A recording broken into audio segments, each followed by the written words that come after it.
There was supposed to be an intro video. I Hey, feel happens. so out of practice, but what's up, folks? Happy Friday. We're here to do some flat. In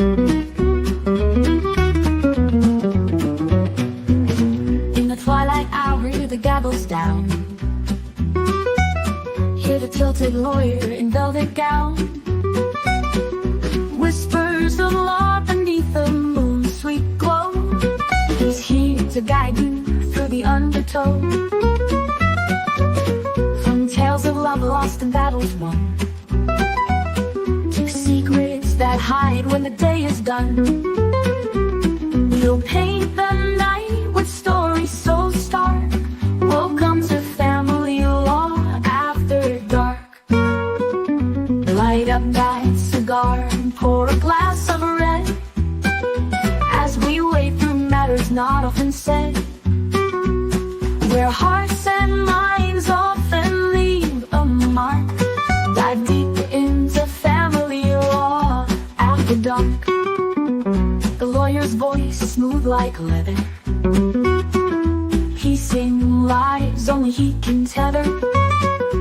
In the sultry jazz lounge, let the wisdom flow.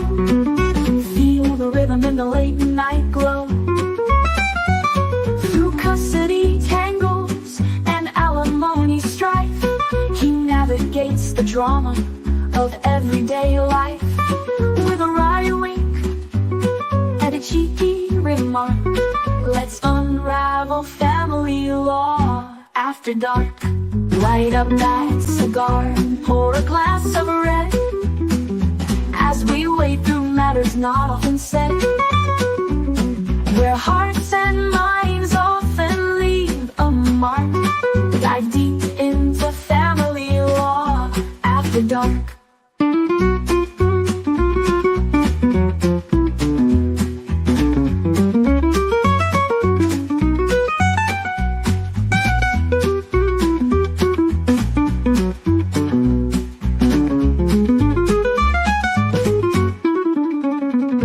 Light up that cigar and pour a glass of red, as we wade through matters not often said, where hearts and minds often leave a mark.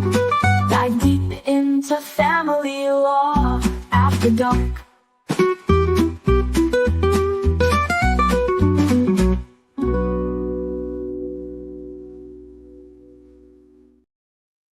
What an incredibly happy Friday we have for you today in the year of our Lord, 2025, March 8th. It is. Last night we did a bonus episode of Flat where I had the wife on stream, and that was interesting to say the least. We did about an hour after we talked about the Baldoni case. I'm all Baldonied out, man. I can't talk about that case anymore. I need a break. It's too much. It's not. But, talking about every day, sometimes on a Friday, you just kind of want to be, casual Fridays. Whatever happened to that? Have your beverage of choice. I do. I'm drinking some Eagle Rock. Eagle Rock, interesting. Or what's it called? Eagle Rare. Eagle Rare. It was gifted to me by the Schnitzel sometime back. And she will be joining us in a few minutes. She is preparing herself. And I'm joined by the legendary Brad, the IT guy. Straight up G, coming in here, clutch, freezing his ass off on the East Coast over there in Michigan. The Raiders news for me this afternoon. Raiders got a quarterback, sort of. I mean, if you want to call Geno Smith a quarterback, I mean, he's in the position. He's certainly not doing much there, but I mean, he's better than Aiden O'Connell, Gardner Minshew, but nobody's here to talk about the Raiders. And I don't. Sam Darnold's out on free agency now too, so you can go for him. Do you really want to give that guy $50 million a year, though? I mean, for him to lock up on when it counts in the postseason, no. But to be fair, like the Raiders standards, if they just get to the playoffs, that's a success. He can lock up all he wants. We made it. That was more than Derek Carr ever did. So there's that. I mean, he did get us a play. Never mind. We're talking about this. What are we doing? Folks, this is Family Law After Dark. And Look, I know that it's an abbreviated audience than our normal audience because it's Friday evening. I was experimenting last night with a new time slot for Flad, and it seemed to be really successful. We had a couple hundred people in there listening, participating, and laughing and stuff. And so we may be shifting the show entirely to that, but I haven't put the steps in place to make that happen yet. So I'm still doing it on Friday evenings. And plus, it's like my favorite time to do the shows, like after the work week and, all of those things. Before everyone gets on their club and clothes and go out and parties for the evening. You still party like that, Bruce? Not a chance. Sarah Dawn said, it's been nice to see some space streams with Brad this week. Are you doing space streams? Really? Yeah. And I'm not invited? That's fucked up, dude. I didn't know you wanted to be on space streams. Dude, I'm like the space guy. Dude, we've been watching. So I don't do space streams for everything. I've been doing Starship launches. So Flight 8 attempted to launch on Monday and then ended up launching yesterday. And, dude, I'm all into that stuff. I love that kind of thing. And if you were doing those streams, I would gladly follow your lead. And, okay. Also the cooking shows, man. We got to get the cooking shows back up and going. So here's the funny thing about the cooking shows. So we started doing Bible study, and Bible study happens to be on Sundays, which means that I would have to basically do no prep cooking streams, or I'd have to prep, put everything in the fridge, go to Bible study, come back, put the kid down, then do the cooking stream. You know what you got to do, man? You just got to, you have to adopt the Marco Pierre White philosophy of cooking. Yeah. There is no recipe. You just do what feels right, man. Do what feels good. How much butter? Enough. Just put enough. How much is enough? It depends. It's all your opinion. It's all what feels right in the moment. Just do what our bodies tell us to do. What do you think of that? It's Lenten Friday after Ash Wednesday. What are you sacrificing for Lent? Cooking streams. But no, so when we lived in Maryland back in 2015, McDonald's did a collaboration with Old Bay, and they did Old Bay filet of fishes for Lent. Old Bay? Yeah. Seasons. Okay. Well, they mixed it into the tartar sauce, so it was a extra spicier tartar sauce. Okay. And that was so delicious. I was like, oh man. So you get buy one get ones on Friday, and it was great. So I told my wife, I said, let's do a fish fry tonight. And she's like, okay, well, where do you want to go? The VFW, the Eagles, wherever. And I said, well, we can pick some fillets up at the store, and then we could do some Old Bay tartar sauce. I'll fry some fishes with you, Brad. How about that? We go fry. I'll fry all the fishes. Anyway, Schnitzel is here. What's up, Schnitzel? Hey. Wow. That's what the flu does to you. Oh, is that your Omar impression? I feel like that was a dig. Hey, this is Omar. Hello, this is Omar. This is Omar. Hi, this is David Gingras, and I like to get pegged. Oof. God. And I like to peg, apparently. He likes to. What? And he's got questionable Reddit searches. Never mind. I don't got to talk about gingerbread every time I do a flat. I really don't. It's just fun too. It's hard not to. Anyway, I've been fighting voice maladies for like 2 months, and I know that the long COVID fighting something off herself. You should see an ENT. Oh, I'm about to on the 12th. I'm just going to make sure that everything is a-okay. Oh, in addition to other things that are supposed to happen during that visit, like I'm supposed to get the magical incision. Wait. During the same visit? I mean, while I'm there, I never go to the doctors for anything, so I might as well just get it all done at once. So you have to schedule it and get like a. My husband has to have like a meeting with the doctor before he does it. Are you sure you want to do this? Like, yes, I'm pretty sure. Yeah. Yeah.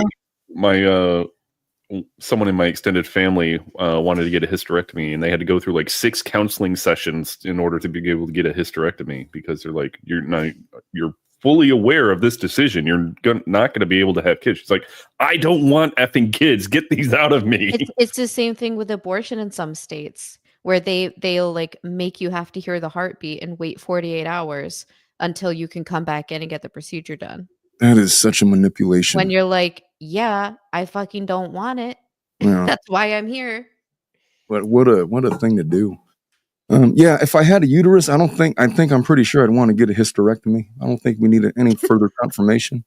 But the Saints, yeah, I know I'm supposed to go for my whatever checkup, and then I know I'm going to get referred other places.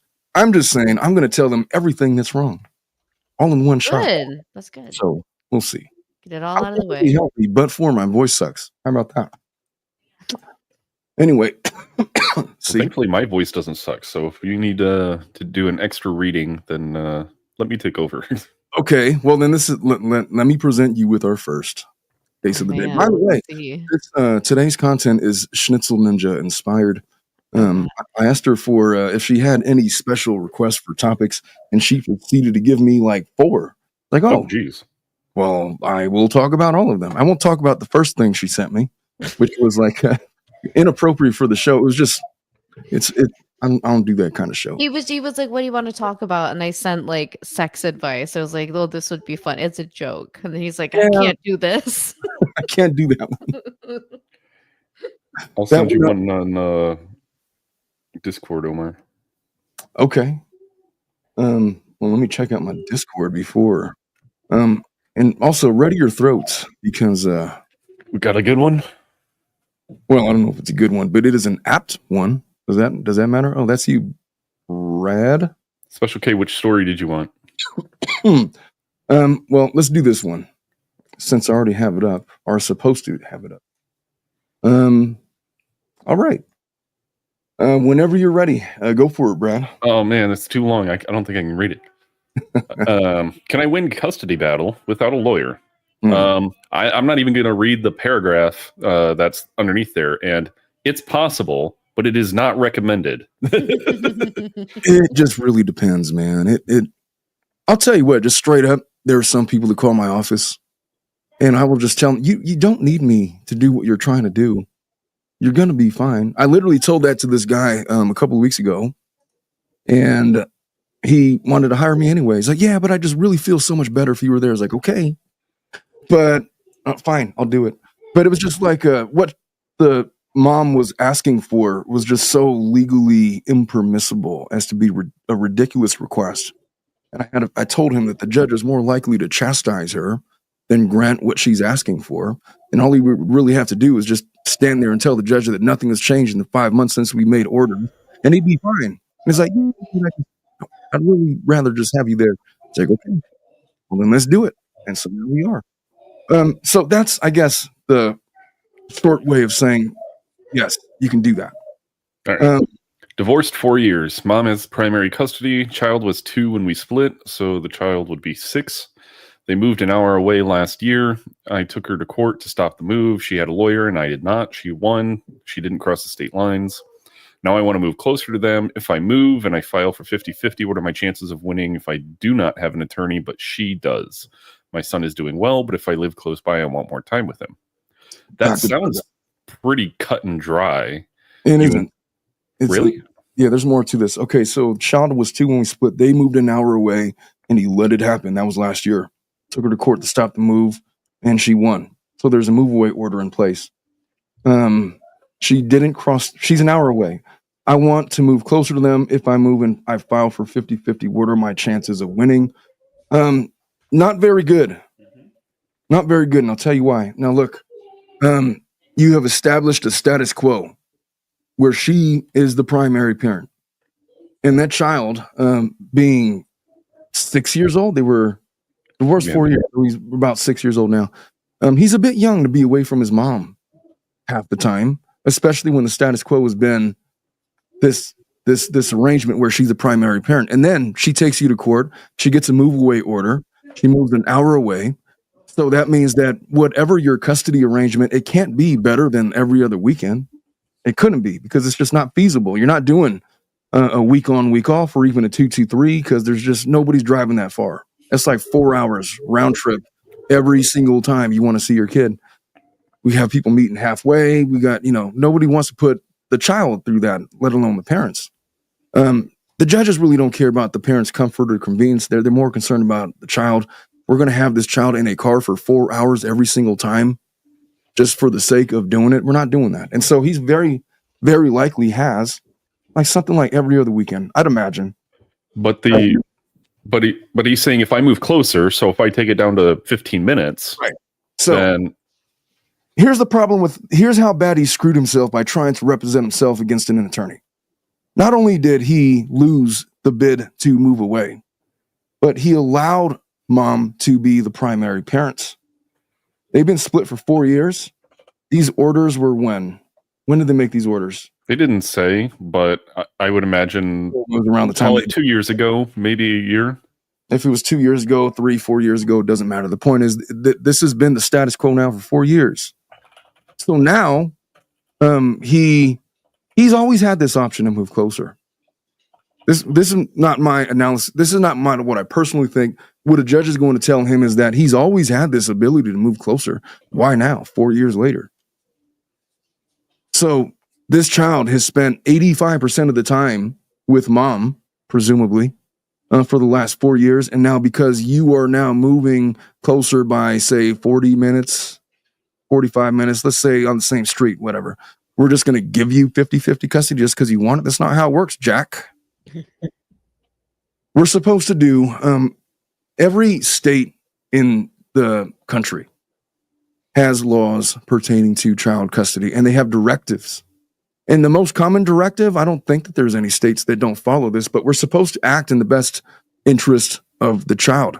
The orders that are made are supposed to be child-centric. And the request for 50-50 custody for the sake of having 50-50, just because you decided to move closer, is not exactly child-centric. I know you want that, but is that what's best for this kid who has not had that experience in life, and he's only 6? And so I sound like I'm being harsh to the dad. I'm not. This is the reality. This is the uphill battle he's facing in this new request to the judge. He's going to have to reconcile these things. And I don't know. He's going to have probably, I'd imagine, if I were advising him, this is how he would do it. Look, he got a new job. He now has the ability to move closer. He wants to be a part of this child's life so bad that he's willing to uproot his existence where he's been for the last however many years to go live closer to his ex, whom he despises, for the sake of being closer to his son, whom he loves. And fair play, fine. Status quo. Mama's a primary parent. That's great. But family code says that is presumably within the best interests of this child to have frequent and continuous visits with both parents as often as possible. And so if we could somehow raise the role of father in this child's life, how is that exactly bad for the child? Furthermore, make me an argument that it's not in his best interest to have a greater relationship with dad for the sake of mom keeping primary parent status. So I understand that this hasn't been a thing for 6 years. So here's what I propose. Let us increase dad's visitation in steps. So maybe he's got it every other weekend now. Why don't we throw in a midweek visit? Maybe every Tuesday and Thursday he gets to pick up the child from school and do homework and take him to Chuck E. Cheese and drop him off at mom's place. And we'll do that every Tuesday and Thursday, and then he gets his normal weekends. And then we'll graduate. If that's working out and dad's exercising all of his visitation time, now we will do it from Friday pickup after school to Monday morning drop off at school while continuing the midweek visits on Tuesdays and Thursdays. Now I've got him up to, if you do every other weekend, that's about 20% custody. Now he's, with those midweeks and the extended days, up to about 30%. And now, if that works out, why don't we do a Thursday after school to Tuesday drop off or Monday drop off at school or whatever, so that we're increasing time with dad while keeping mom's primary status and allowing this child to have both parents in his life as much as possible. If you have a willing father, why would you deny him when all he's trying to do is enrich his son's life with his presence? There's no ulterior motive here. It's just simply this request doesn't benefit him. Matter of fact, it would be so much easier on dad's life if he just fucked off and just moved out of state and said lots of luck to you and wrote mom a check every month. But he's not doing that. He's trying to be involved. Now, mom's going to say, oh, this and that, and he's this and he's that, it's substance abuse and whatever. Fine, prove it in court. But if you can't prove any of those things and there's no safety concerns, then there's no reason why dad shouldn't have extended time. Now, it's an uphill battle. And I'm going to tell him those things and he's going to push back a little bit on it, but he's going to have to trust me. It's like, look, we're going to start with this, but you're going to work yourself in. You're going to get involved in the kids' extracurriculars. You're going to coach his baseball team. You're going to coach his soccer team. You're going to, do things that you've always wanted to do with your child and build a relationship with your son so that the next time we come back and we move to steps 2 and 3 of this plan, you are there. Maybe you don't get 50-50, but it's not about the numbers. Who gives a shit about the percentages? The point is for you to have as much contact with your son as possible and for him to have access to you whenever he needs to. And you're taking this step to move closer. So we need to make this pitch to the judge that this is a 100% child-centric request. And you're doing this for the good of your son. Now, she's going to push back on it. And if she pushes back the wrong way, she's going to look like a vindictive gatekeeper mom, and she's going to lose time with her son. Not custody, she's going to lose time. That means you're going to get your request granted. It's not a negative thing. This isn't like you guys are fighting against each other. This isn't war. You guys are going to treat it that way. You're going to treat it like it's good versus evil, but it's not what this is. This is a fight for the childhood and the ongoing life of your son. And that's how you look at it. That means you're going to have to make selfless decisions. That means that you're going to have to make decisions that are going to make you uncomfortable, and you're going to have to do things you don't want to do. But if your son means enough to you, then you're going to do it. And guess what? I give my class this advice all the time. 90% of them don't do it because co-parenting is hard, because split families are hard to deal with. Parental alienation is a real thing. It is emotionally draining. All these things I'm saying are great conceptually, but in practice, it's just difficult. What are your guys' thoughts on that? I mean, I agree. I know, like, from my one ex's, the one I was telling you about, Omar, he had been married before and had a son. He was 3.5 when we got together. But anyway, he had 50-50 time. So we had him 50% of the time. And then the mom moved out of state and he didn't see him very often, but then he moved to where they were, but he didn't get just that 50-50 time right back right away. Yeah. So I know it's like I guess with my very, very little experience with anything like that, I've seen how it's not straightforward. Special Case says something interesting that there's some pushback on in the comments. Fathers just don't have fair rights with their kids. Theoretically, in the law, they have equal rights with the moms. They're supposed to have every other. There's not supposed to be an advantage or disadvantage being a man. The law literally says frequent and continuous visitation with both parents. Presumably, that's what's best. We have it's not the law that is unfair. It's just more often than not, we talk about gender equality. We talk about women's rights. We talk about all these things. But the reality is that like 90% of the cases dealing with custody and visitation in my office, dad is the breadwinner. That's an estimate, and it's pretty close to spot on. Very rarely do I see it where the mom is making more than the dad. And that means that either the mom is staying at home or she's working part-time, but dad is oftentimes working full-time schedules, like Monday to Friday or Monday to Saturday or whatever, some kind of 40 to 60 hour work week. That means he can't stay at home and be like there and available for his kid. So what happens more often than not is a status quo is established that we have to pick a primary parent. Now, I'll tell you what. The law, this is the way it's supposed to be. The judges are supposed to assume that what's best for the child is equal time with both parents. But how do you make that work when the geography is what it is, when the work hours are what they are, and a million other variables? And so we got to figure out what's a better schedule. It's not the law that's unfair to dads. It's really the socioeconomics of it. Those are the hurdles when it comes to fighting for your kids. And so paralegal Liz was saying what were you saying? I had your comment that I wanted to read. Now I've lost it. She says, you're wrong, Special K. Respectfully, I have plenty of fathers with sole and primary custody in South Carolina, and that is also true. I have plenty of clients that have sole custody of their daughters. I was a dad that had sole custody of my eldest daughter, Raven. She was living with me. After my first marriage, after my divorce, there was a 50-50 for a time, and then it just came to pass that she was living with her dad. I think there's a lot of variables that go into the equation, but we still live in a time where while the law says that 50-50 application of time should be done, there is still seems to be a deference of children to mothers. And I think that's where the men's rights movement came out. Well, you want to know what the law used to say? The law used to literally say that children should be with their moms. The law just presumed that mom should be the primary parent. That was literally written into case law, like in the 1700s, 1800s, until like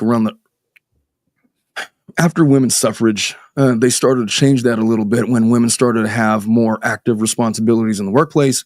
And then it's like, what makes women so special that they're just automatically assumed to be the primary parent? We got to accommodate all these other variables. And so, look, it's the socioeconomics of it that makes it unfair, where courts are supposed to decide who's primary parent, who's going to have visitation rights. We try to make it as equal as we can, but how realistic is that when you're working 80 hours a week? What time are you going to spend with your kid? So it's like this. It's like, okay, so you're working from 8 a.m. until 8 p.m. at night. That means your child is gone all day, or you're gone from your child all day, and then you come home and then it's bedtime. Mm-hmm. Why would I give you those days with your children when they could just be home with their mom? And then you're going to have to make some kind of argument. Well, there's daycare. Daycare shouldn't supersede. That's not parenting. That's other people watching your kids. Right. And so that's the logical, that's where we usually end up with those arguments. That's why most dads, I'm just speaking in generalities because it's certainly possible to be the other way around, but most of the times it's dads that end up with visitation rights, and it's because of that premise. More often than not, it's true. You could say that I'm wrong. You could say that this and that, women's rights. Well, look, I'm just looking at the numbers. I'm just going off of what I see in my office every day. And so, look, child support is available to both men and women. But I would guess the percentages of men to women receiving child support, it's probably like 97% women to men. There's like a handful of cases where I've seen men, in my cases, receive child support. It's just rare. It's not that it's not available. It's just rare that circumstances would lend to that. Why? That's a deeper discussion. I don't know. Anyway, what was I talking about here? Oh, she won. What are my chances of winning? I think I've answered this question. That's pretty much the gist. I'm going to move on with that one, unless you all have some closing thoughts for this gentleman. Get a lawyer. It can only help you in this circumstance because you're fighting an uphill battle. Well, he's not going to make the same argument that I would make in court. That's for sure. He's not going to know to think to say all those things. Mm-hmm. It's going to benefit him to have an attorney in his corner in this case. Definitely. So, oh man, Schnitzel sounds like me, like last week. Do you want me to talk up here? Oh, you're going to be all a bunch of sickos. Oh, you can talk however you Oh my God. Who the fuck are you to put me on trial? I've never even met you. Exactly. So you'll take that Brianna Banks voice. All right. Bitch is running wild, man. Totally. Always. Okay, let's move on to our next case. And I will read this one so that Brad doesn't have to worry his vocal cords with the reading of stuff. This is a Minnesota case. You're right. This is right up your alley, Bruce. Brad. Bruce. God. I'm sorry, dude. I'm never going to stop doing it. I can know you for 50 years. I'm still going to do it. Just don't hold it against me. Nah, only a little bit. All right, what do I do? Minnesota, I'm a 25-year-old female, and the baby daddy is 26-year-old male. We've been split since June. We just started our daughter in daycare this week. He is refusing to pay any childcare until I have signed on paper that he has 50-50 custody. Now he sees our daughter almost half the time on his own accord, and I let him each time as long as he gives me 24-hour notice, but he's saying that because it's not on paper that he can have her half of the time, then he's not obligated to pay for daycare. Mind you, we both work daytime jobs, so we both need the daycare. We got together last fall to put together a custody agreement, but we couldn't agree on holidays, so we didn't sign or file. Said we would revisit the topic after the holiday season. He since then has not drawn up any more papers. I know that he's going to ask to do a week-to-week schedule, which I refuse to agree to because our daughter is only 2 and she needs to see both parents frequently. I need him to do daycare drop-off 2 days a week because I have to do work before daycare opens on those 2 days. Do I just keep paying for daycare myself until he brings the papers? Do I draw up the papers again? Do I take him to child support court? All right. Number one, this lady's a mess. She needs to take a deep breath for a minute. Let's break this down. Right. These are children, 25, 26, split since June. Her daughter starts in daycare this week. He is refusing to pay any child care until I have signed on paper that he has 50-50 custody. Guess what, young lady? It's not really up to him. It's not that difficult. You don't need an attorney to go get a child support order. And inherent within the child support order is going to be a mandate from the court that he pay for half of any provable daycare costs. Get that as an order and be done with it. And they'll do that long before you guys ever have custody or visitation orders. I don't know if they have orders already.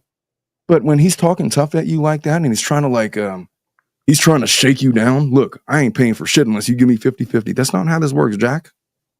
Tell him to call my office and make that request to me and see how far it goes. It's not going to go very far. Then I guess I'm just going to file a motion, ain't I?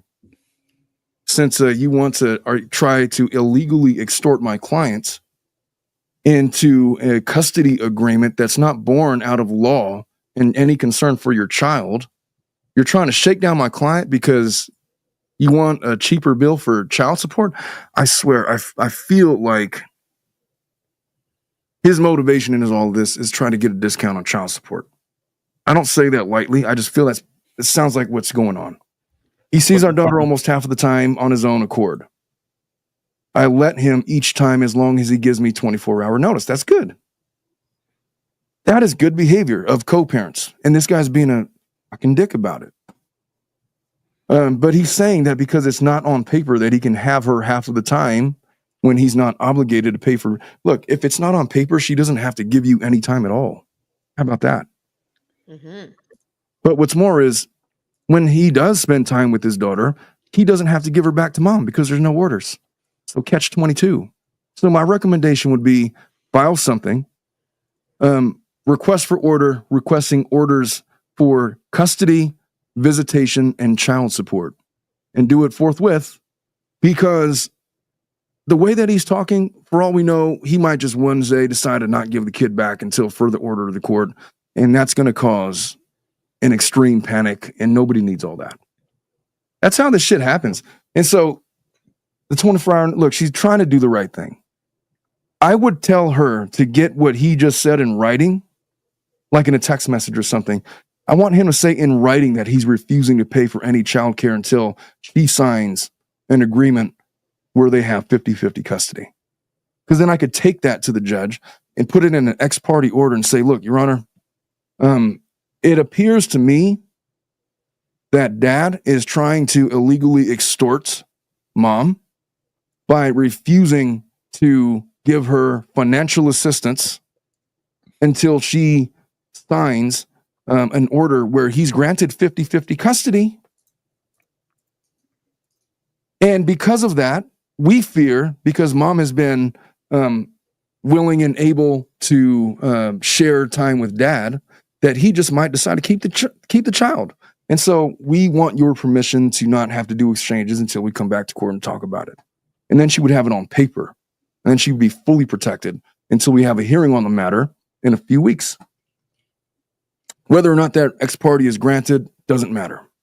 I would then advise her to not have any exchanges until we have official orders from the court, so that if he tries to play any funny stuff like that, she'd have recourse to just call the cops and retrieve her child.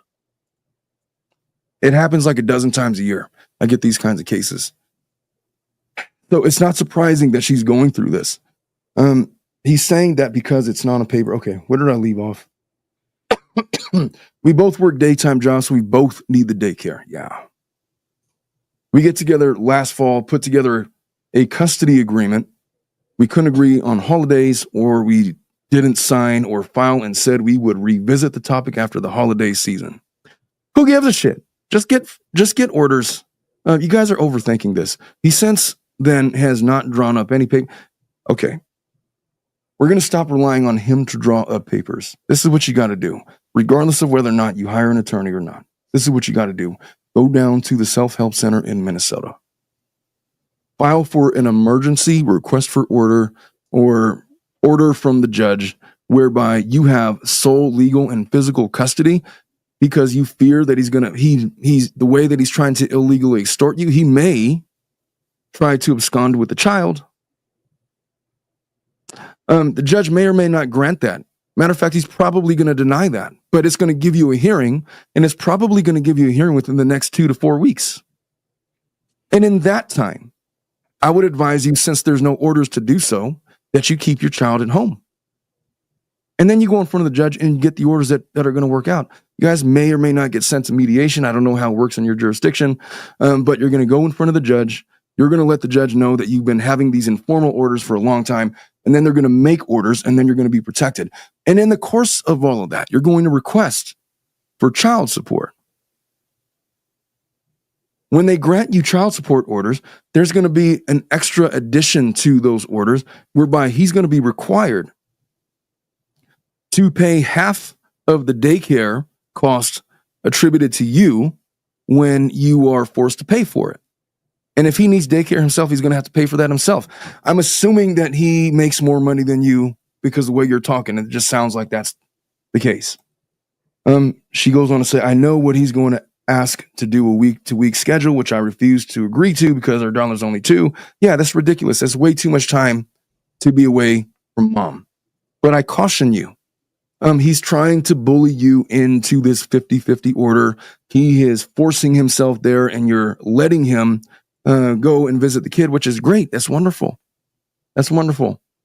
But like you said, your child is 2. We got to make this work if you're going to do a 50-50 order, so that your 2-year-old daughter is not separated from you for 7 days at a time. Like maybe you guys do like a 2-2-3 schedule or something. Or like some kind of a schedule where you're not going more than a couple of days without seeing your daughter. It's going to require a lot more exchanges than you're going to want, but it sounds like you guys are already doing that anyway. I was Wednesdays and every other weekend. Well, like a 2-2-3, it'd be like Monday to Wednesday with mom, and then Wednesday to Friday with dad, and then Friday to Monday with mom, and then they flip-flop and do some kind of schedule like that. It's exhausting. Not even that. Just every other Wednesday and every Wednesday and every other weekend. Oh, that would be ideal. But that's not what he's going to fight for. He's going to fight for 50-50. And if the law dictates that frequent and continuous visits, unless there's a really good reason not to, why would the judge go with that when they've been clearly, informally trying to accommodate a 50-50 schedule, and they live close enough to each other and they have this relationship? Now, look, there's other stuff going on like domestic violence and threats. She needs to speak up right now and tell me that, because she might not even know it, but this guy might be like the bullying type. He might be talking down to her. The way that he's talking, like he would say that to you or me, Brad, or even you, Schnitzel, and you'd be like, fuck right off with all of that. He sounds like a really manipulative and conniving kind of guy. He's a bully. He's a youngster. He's a bully. And so it might be the case, and I suspect there's red flags. I suspect that he's the type to verbally, emotionally manipulate and berate. There's probably a lot more going on underneath the surface than she's letting on. And if there's any evidence of that whatsoever, in California, if you commit an act of domestic violence against the parents of your child, then there's a presumption that you shouldn't have custody of your child. and there's mandates about what you got to do to overcome that presumption and all these things. It protects you. More importantly, it protects the kid. I don't know that's what's going on, and maybe it's not going on, but I would certainly ask the questions. How do you define domestic violence? How would you define it, Brad? Physical or emotional abuse to one or the other. That's a pretty broad definition. How would you define it, Schnitz? I feel like it's a really hard thing to define. I don't know if I could say right now what I think it is, because I mean, I think there's really obvious domestic violence, like beating someone. That's really obvious. Yeah. Like then the verbal gets a little less obvious, but still, you could think of the worst things you could say to someone, right? But I feel like there's so much gray area that even to the point where some people don't even realize it's happening to them when it's happening. And then it's a matter of like, were you just feeling that way, or was it really happening? I feel like it's actually really complex. Well, in California, it's defined as anything that disturbs the peace. Anything that disturbs the peace of another person. You're saying mine is broad? No, the law is broad. The law is broad. Domestic violence, California Family Code definition. The legal definition.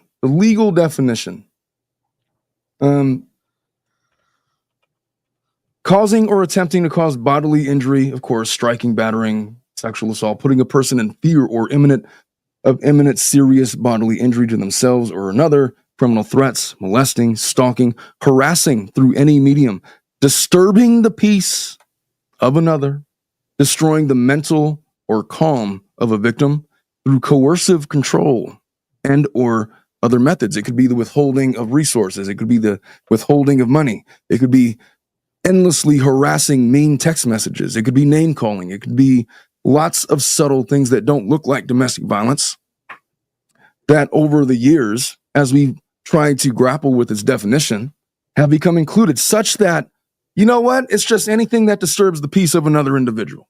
And then you're like, and my definition was broad. Look, that's literally what it is. Tell me you couldn't just like, I don't know. Imagine getting like 75 text messages in an hour from somebody calling you like a whore. Over and over and over and endless and whatever. And you can't just block the number because they're withholding money from you. You guys literally have a joint account and he frees your card and you rely on him and dependence and whatever. Maybe he's not beating the shit out of you every day, but he's doing other stuff, isn't he? I don't think that anybody will look at that kind of a relationship and decide, yeah, that's a healthy relationship. There's definitely no domestic violence going on right there. Well, see, like I went through a similar situation where there was like fucked up stuff happening, but I knew it wasn't right what was happening to me, and I knew it was fucked up, but Yeah. I didn't know at the time that it was domestic abuse or domestic violence. That's the case for most women. They don't know that it's not domestic. I thought I needed to do better. Yeah. I thought I was being a bitch. I was being a whore. I was being all of these things. For a while, I thought that. And I was like, I need to do better. And slowly, I realized it's not me, it's him. And I can't change him. He has to want to change himself, or it's never going to change. And then I left. I think the key language in the statute is coercive control. Like this, like to your point.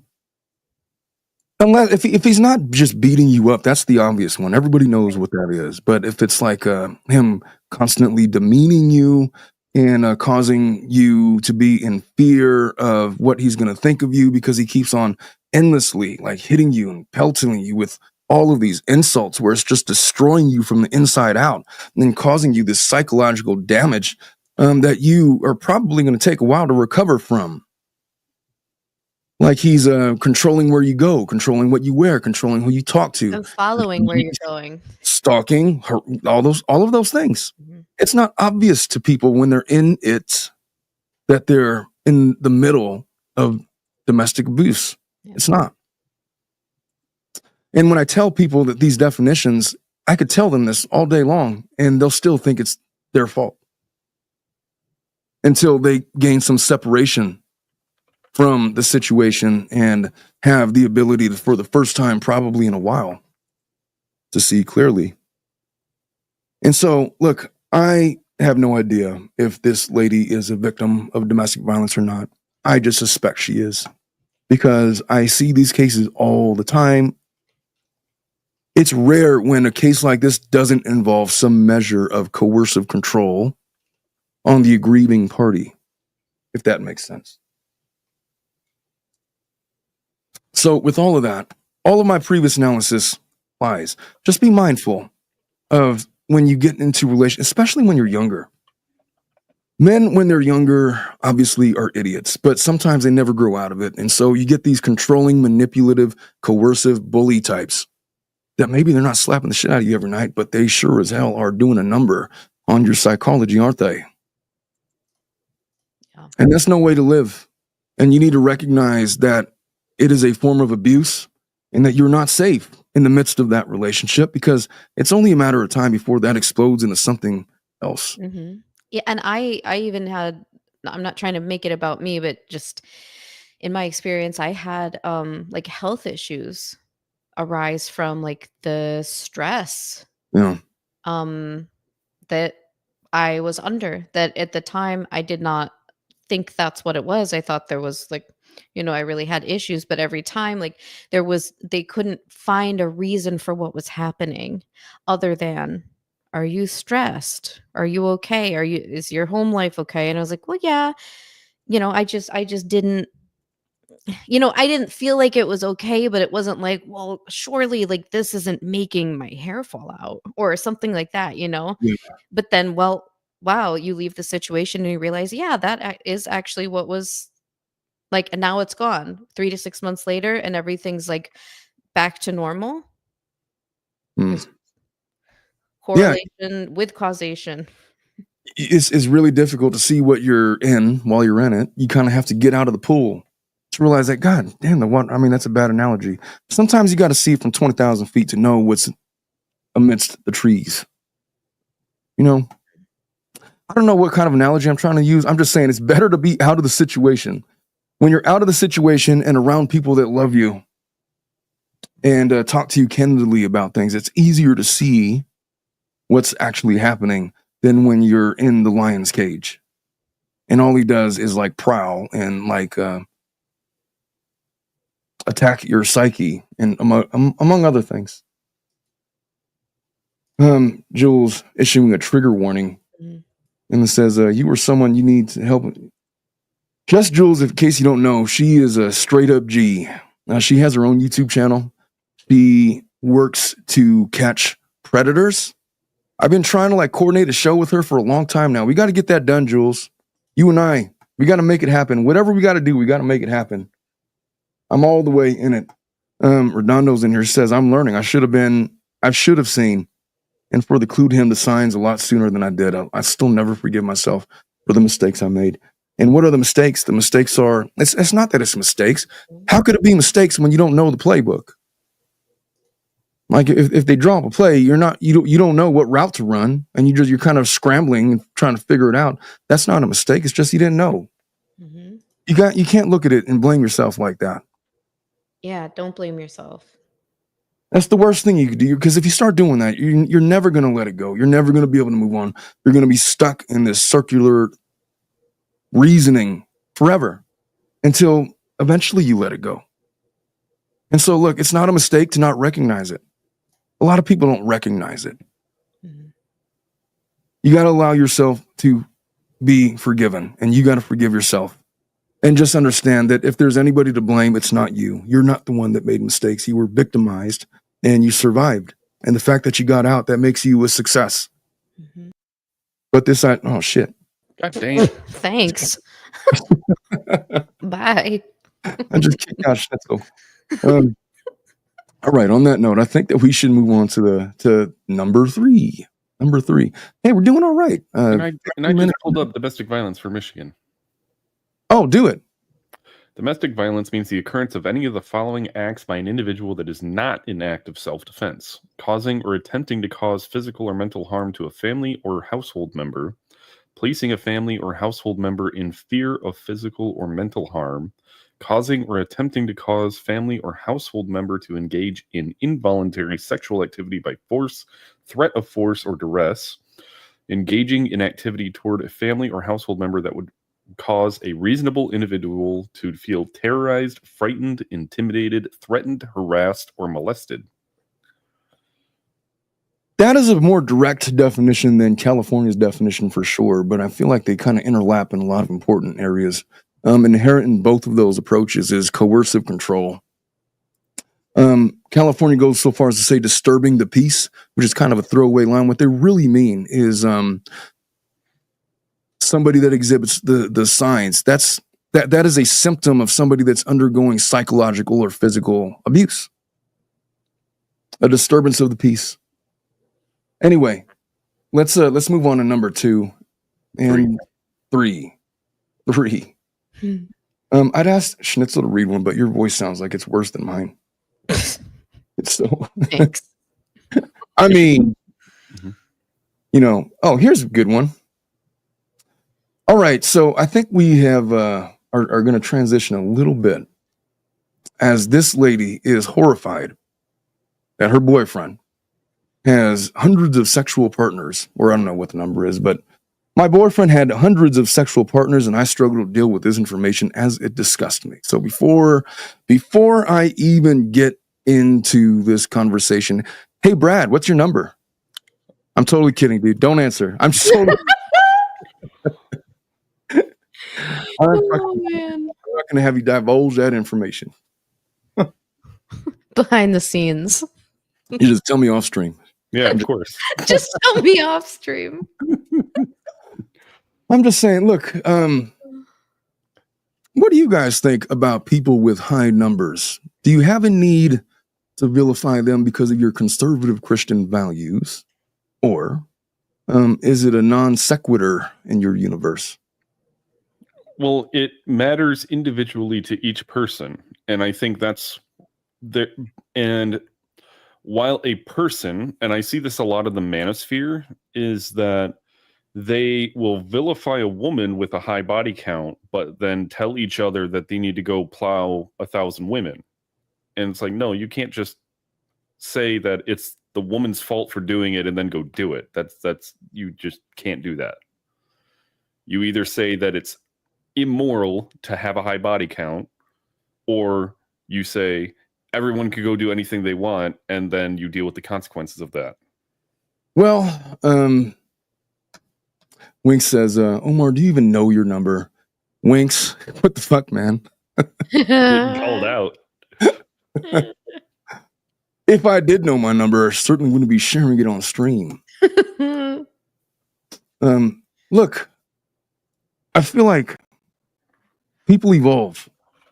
I feel like people, they live their lives, and whether you believe that we are beholden to a higher power, whether or not you believe in a God, or whether or not you're atheist, whether or not you believe we're all part of the matrix or whatever, the reality is that experience breeds wisdom, and people evolve at their own pace. There's reasons why people have high numbers.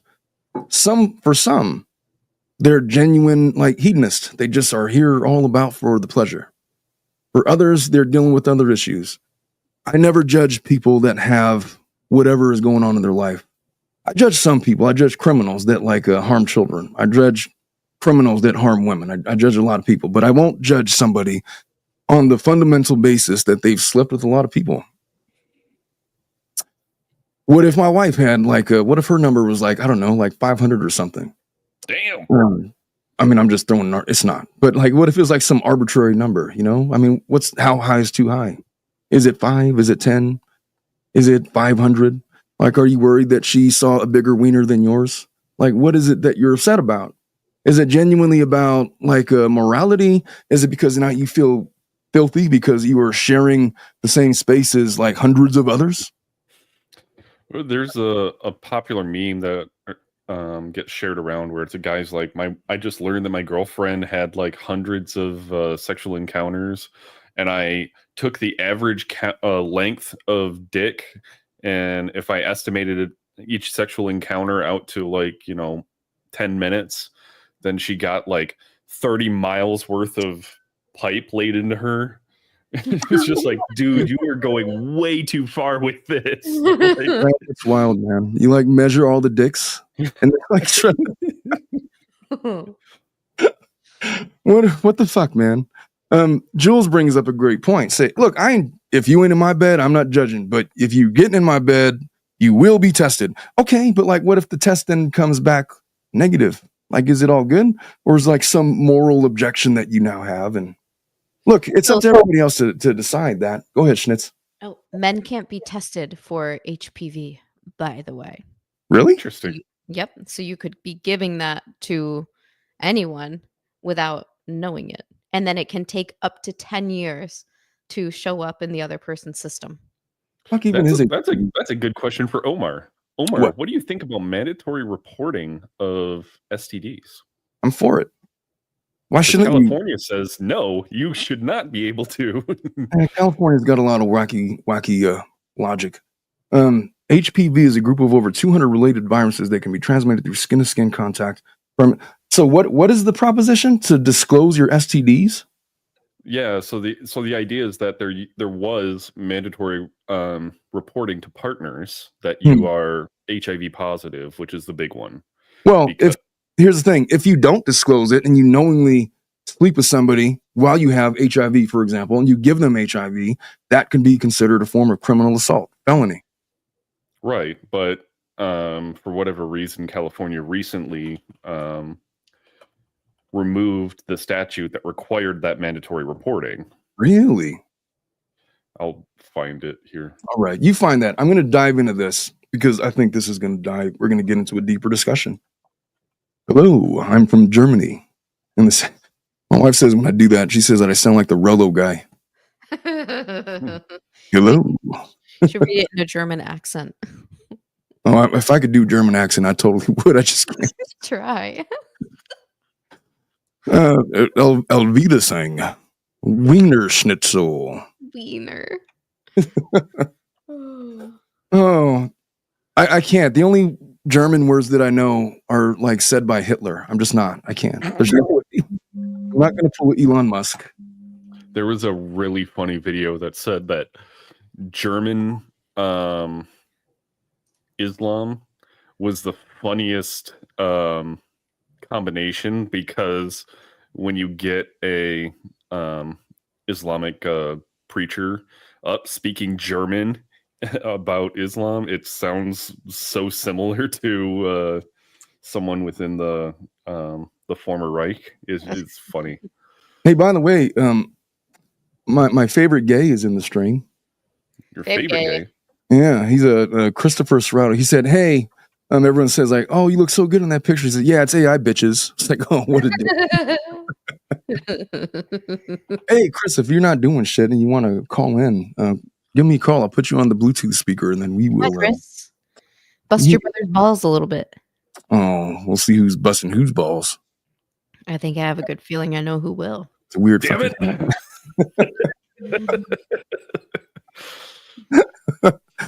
All right, let's get into this one. So from Germany, situations that I 27-year-old male, recently found out about my boyfriend's, same-sex couple, about my boyfriend's 21M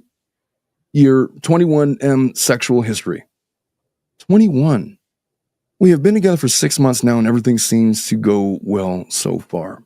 Even though almost every time we went to a party with his friendship circles, there always seemed to be someone he had a relationship or a sexual history with, which bothered me. That would be kind of weird. Like, it's one thing to have a high body count, but what if everywhere you go, like your partner's like, yeah, I banged that one. I got that one. That one has a weird like kink about things. And, they just started telling you all of these like sexual peccadillos of all these random folks. You're like, what the fuck? Did you like sleep with everybody here? There was an episode of The Office like that. She was like pranking him. Well, in Michigan, that'd be even weirder, because you get these really tight knit towns to where you're seeing people frequently. Hmm. So then it'd be like it becomes the news and gossip, like, oh, well, yeah, I know, but this person, and I feel so bad for my wife because we'll be going around town and so I'll see someone from my high school days and be like, oh, hey, how are you? And just like, oh, did you date that girl? It's like, can you not? Like, there's only a number of girls that I've dated, and just because I know a lot of people in this town does not mean that I've dated every single one of them. Brad, before I ask you this question, I'm going to answer it for myself, just to be fair. If my wife had like 500 sexual partners before me, would it bother me or not? I wouldn't give a fuck. I just wouldn't. Assuming no STDs, no other weird other things, I would be happier that she had like those experiences, and it just wouldn't bother me to know that she had a history. So did I. BFD. It's like if you like her enough to get in a relationship with her and marry her, then her sexual history, in my opinion, assuming there's like nothing criminal going on, because you never know.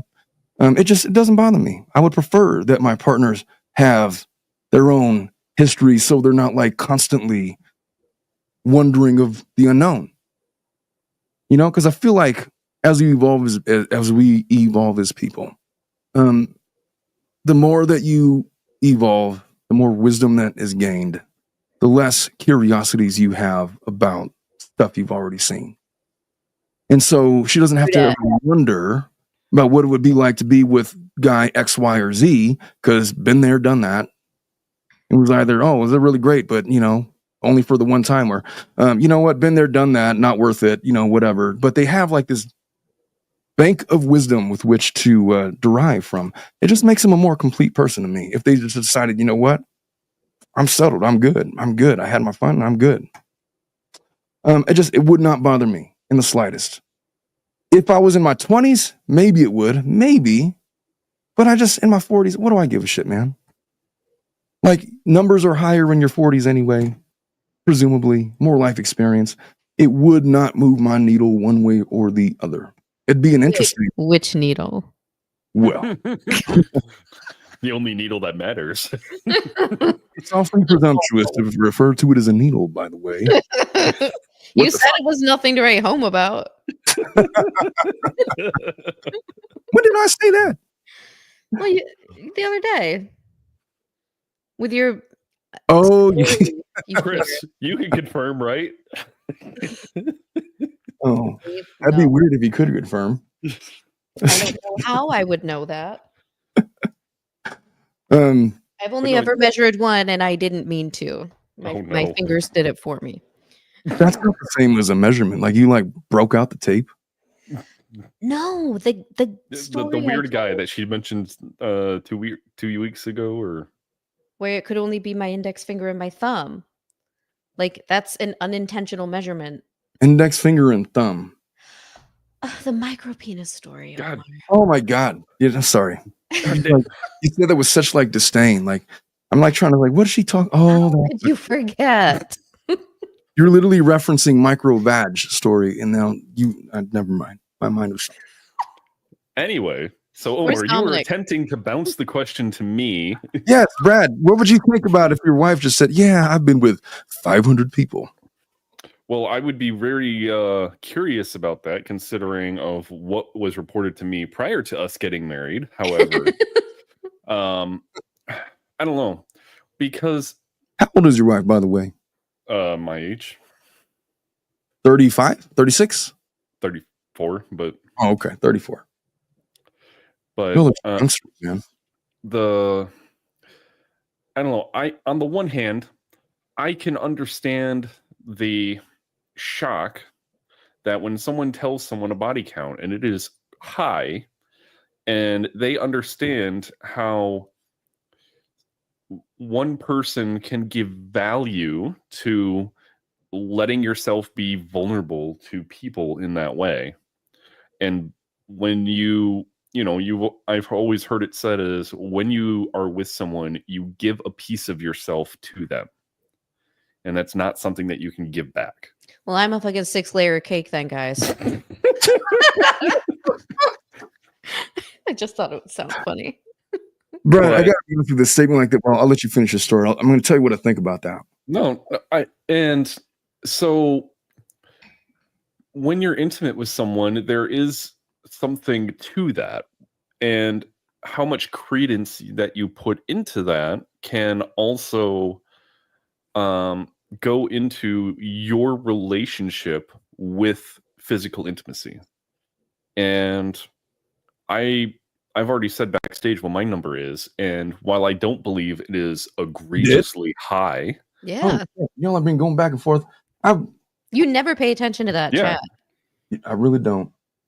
I also feel that it is high for me, but then I see these Twitter posts about this lady who went through 100 guys, and now she's going through nursing homes for some strange reason, and it's like, Jesus Christ, woman, like, how in the world are you functioning like this? And then it gets shared around, and she gets 2,000 new subscribers to her OnlyFans, and it's like, well, it's all a fucking ploy, so to each their own. But I think it really just goes to each individual person's morals, and there is something to say about what society considers to be normal. But I think that if you go with the 80-20 rule, that 80% of the people will largely agree on something, but there will always be outliers on both ends. I think that if someone is getting ran through that it is only going to hurt them, and they will be, it will cause damage. Whether they see it in the now is a different story. All right. To respond to what you said, Schnitzel called herself a 6-layer cake because you said that every time that you're inside of somebody, you leave a piece behind you or whatever you said. Look, that's the kind of thing that people say. It's like this manipulative thing. The fuck does that even mean? Here's what I think. I think regardless of whether or not you stick your wiener inside some other lady, if you have a meaningful interaction with them, you leave a piece of yourself with them anyway. It's not incumbent on like physical contact. If you're talking about, intangibly leaving something of yourself, you don't need to require a tangible physical interaction to make your mark, so to speak. So it's not that I discount what you said. It's just that I don't believe it to be true. Secondly, I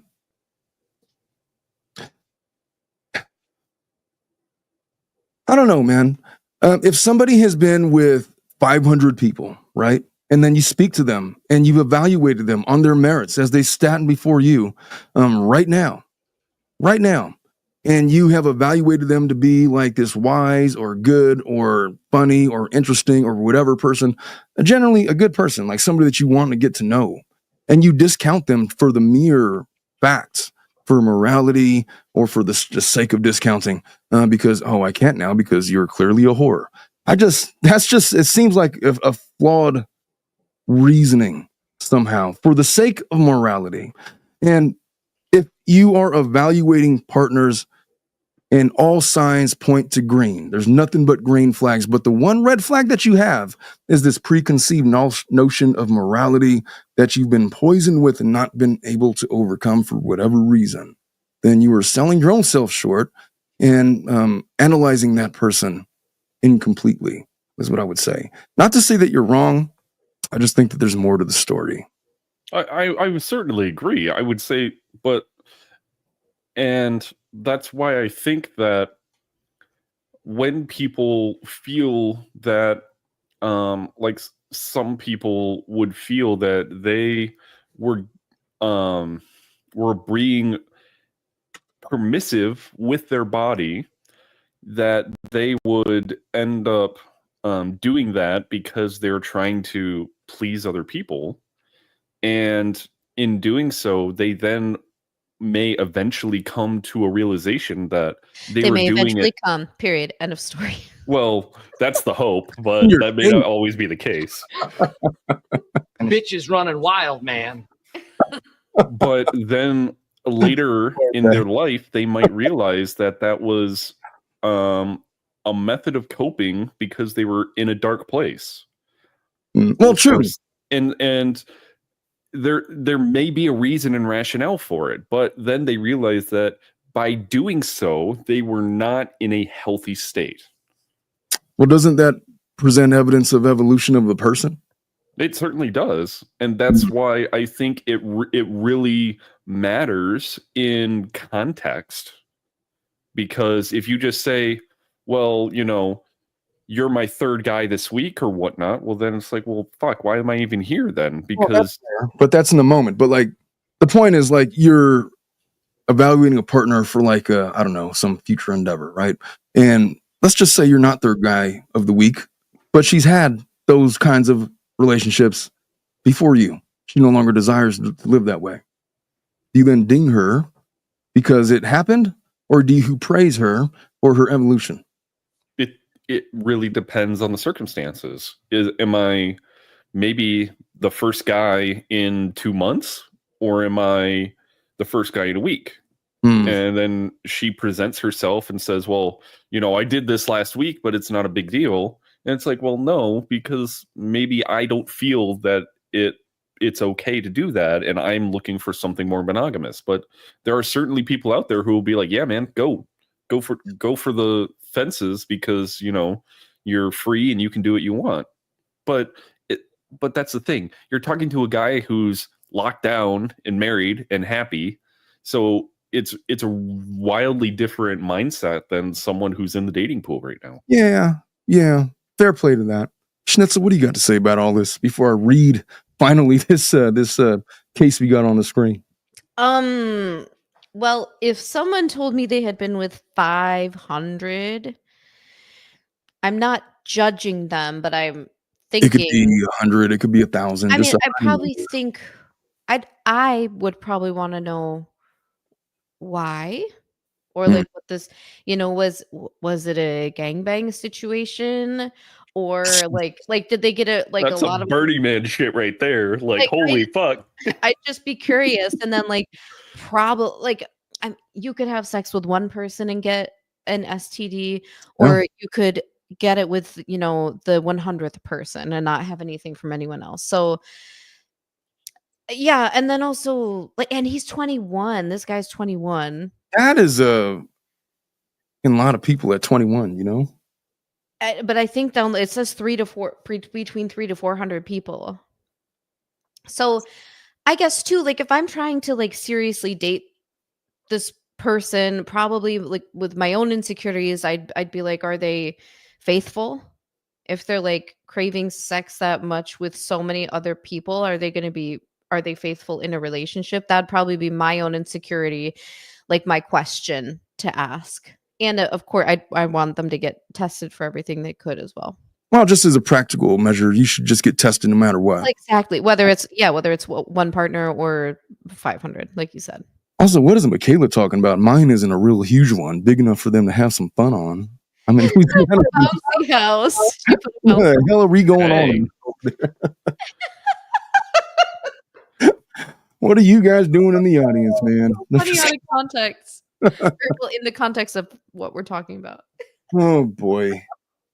That's hilarious. All right, I'm trying to pay attention to the private chat since I know I'm trying. First of all, I'm trying to learn how to pay more attention to the chat in general. I'm really bad at it, and let alone the private chat. But I'm doing it, man. Okay, let's get into this. 21-year-old male, sexual history. Been together 6 months. Everything seemed to go well so far, even though almost every time we went to a party, he banged everybody at the party. That's where we left off. Now, yesterday, we were at another party of his closest friends. We had a good time. Played multiple drinking games. One card game had the card that everyone had to write down his body count and put it in a bowl. The person with the card then had to guess which number belongs to who. I knew my boyfriend wasn't innocent, but I honestly shocked that he was in the triple digits. Man, there's a lot. We never really talked about how many partners there were in our past. I try to push it to the side and not think about it, but this morning, the topic came up again, and I found out that he only counts penetration as sex, and things like BJs and handjobs weren't even included in this counting. That if he counted those two, he'd have something that literally everyone that was at the party at some point in the past, and that his body count would be a lot higher than the number he said the night before, probably somewhere between 300 and 400. I'm in shock right now. I don't know how to deal with this information. It disgusts me, and I'm questioning if I can still go on with this relationship. I don't want to reduce him to the number of partners he had, but at the same time, I'm appalled and disgusted by how many there were. Oh, I got a couple different answers. I'm going to tell you how I would address this conversation if this guy were my son. That's the only way I know how to approach this. At this point, it almost feels like being together with a prostitute. I don't know what to do. I need advice. I desperately need some outside perspective on this matter, as I feel like I'm close to I'm too close to it to see it clear. What advice can you people give me? Do you have any ideas how to work around the problem of basically all his friends also being his exes and former sexual partners? Here's what I'm going to say about that. If you're in your 20s and this guy's 27 years old, his boyfriend's 21, 400 sexual partners for a 21-year-old. I feel like there's probably some embellishment there. What's that old story, Schnitzel? When Don't involve me in this. Okay, I'll involve Brad. Well, but the thing is they're saying it was like 100 for penetrative and then 300 to 400 for all of the ancillary things. Yeah, whatever to that, however you want to count it. My point is this. Have you ever heard that saying that when a guy tells you his body count, you're supposed to divide by 2? Yeah, I've heard that. Female tells you their body count, you're supposed to multiply by 2. Well, don't do that with mine because that's not accurate at all. Mine is very accurate. But my ex that I was talking about earlier, I like to hide on people if I'm like dating them or whatever. Like I'll hide in a corner and try to scare the shit out of you. Oh, like, okay. Dumb shit like that. So anyway, he was in like the laundry room and I was trying to sneak up on him to like be a troll and scare him. And I see him writing on a piece of paper. And I was like, oh, what's that? It was a physical list that he was handwriting. It was right after we were intimate and he was writing my name on it. And it was a list of every person he had slept with. I don't think that I could even. Wow. Okay. You actually have a list. Could you write a list of every single person you've been intimate with? I used to be able to, but it's been so long since it's. Yeah, because I've been with my husband, so like I haven't even really thought about that for a long time.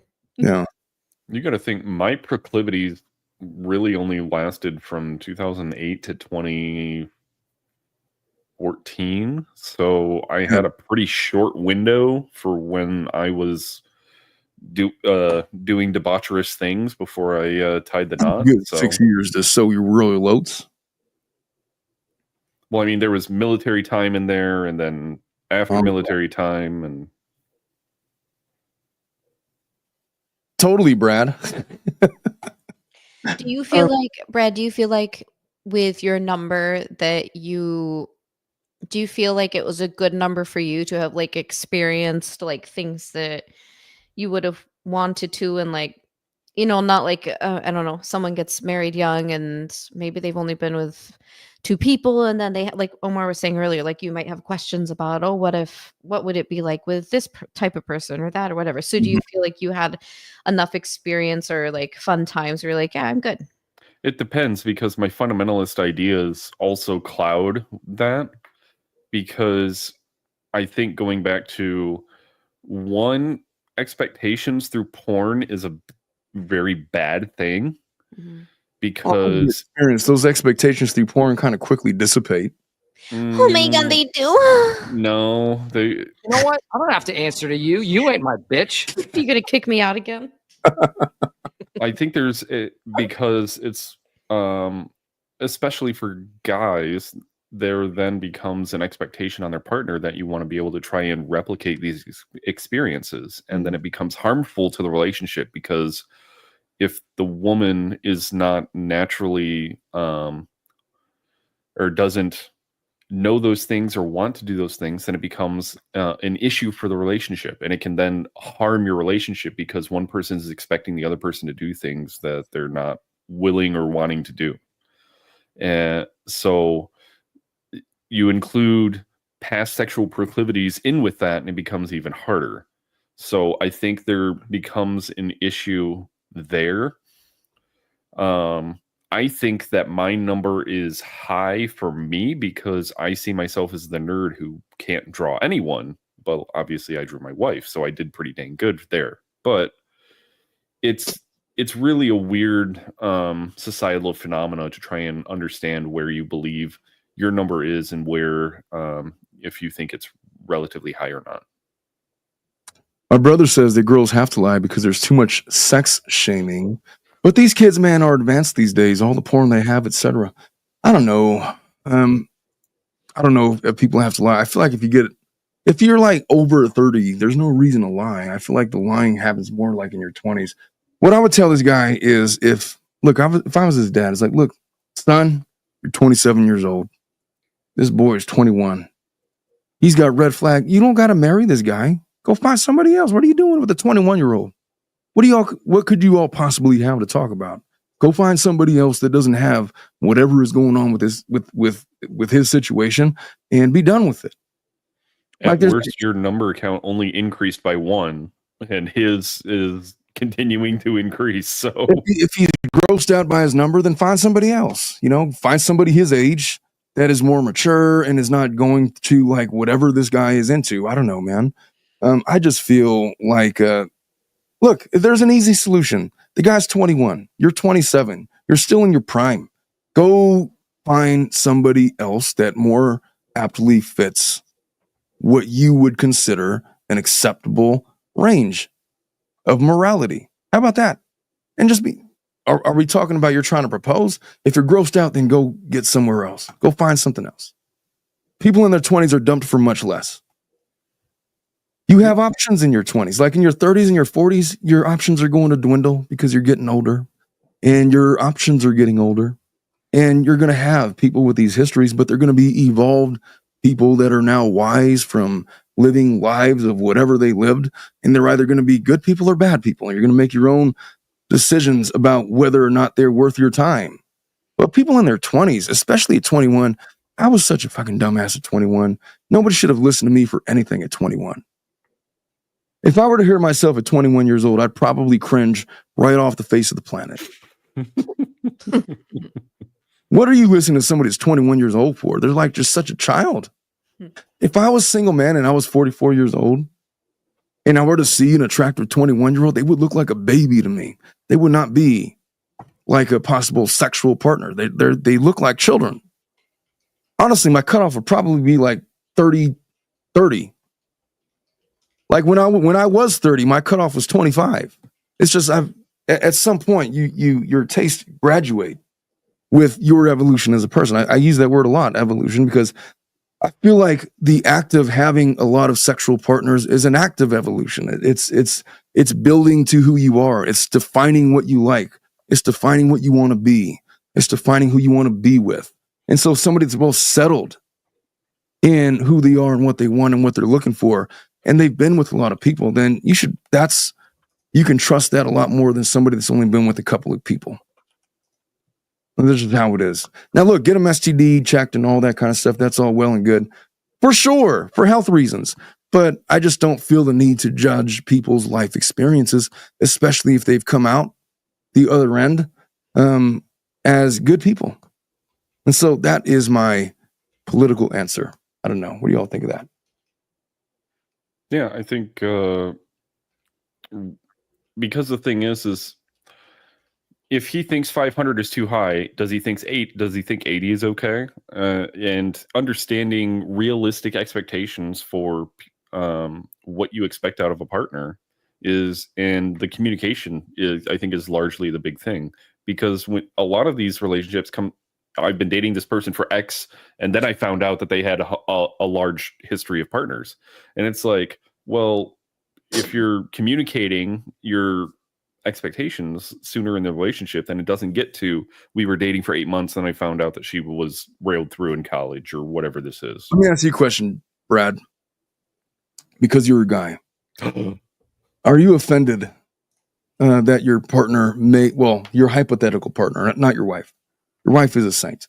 Your hypothetical partner that slept with 1,000 people, 550, I don't know, some arbitrary number that you consider high. Is your biggest conundrum that she might have seen a bigger wiener than yours? No. Is that driving a little bit of your analysis? Brad's like, not possible. It's like, no, because obviously I got a 16-inch dong. I will do a helicopter right now inside my horse.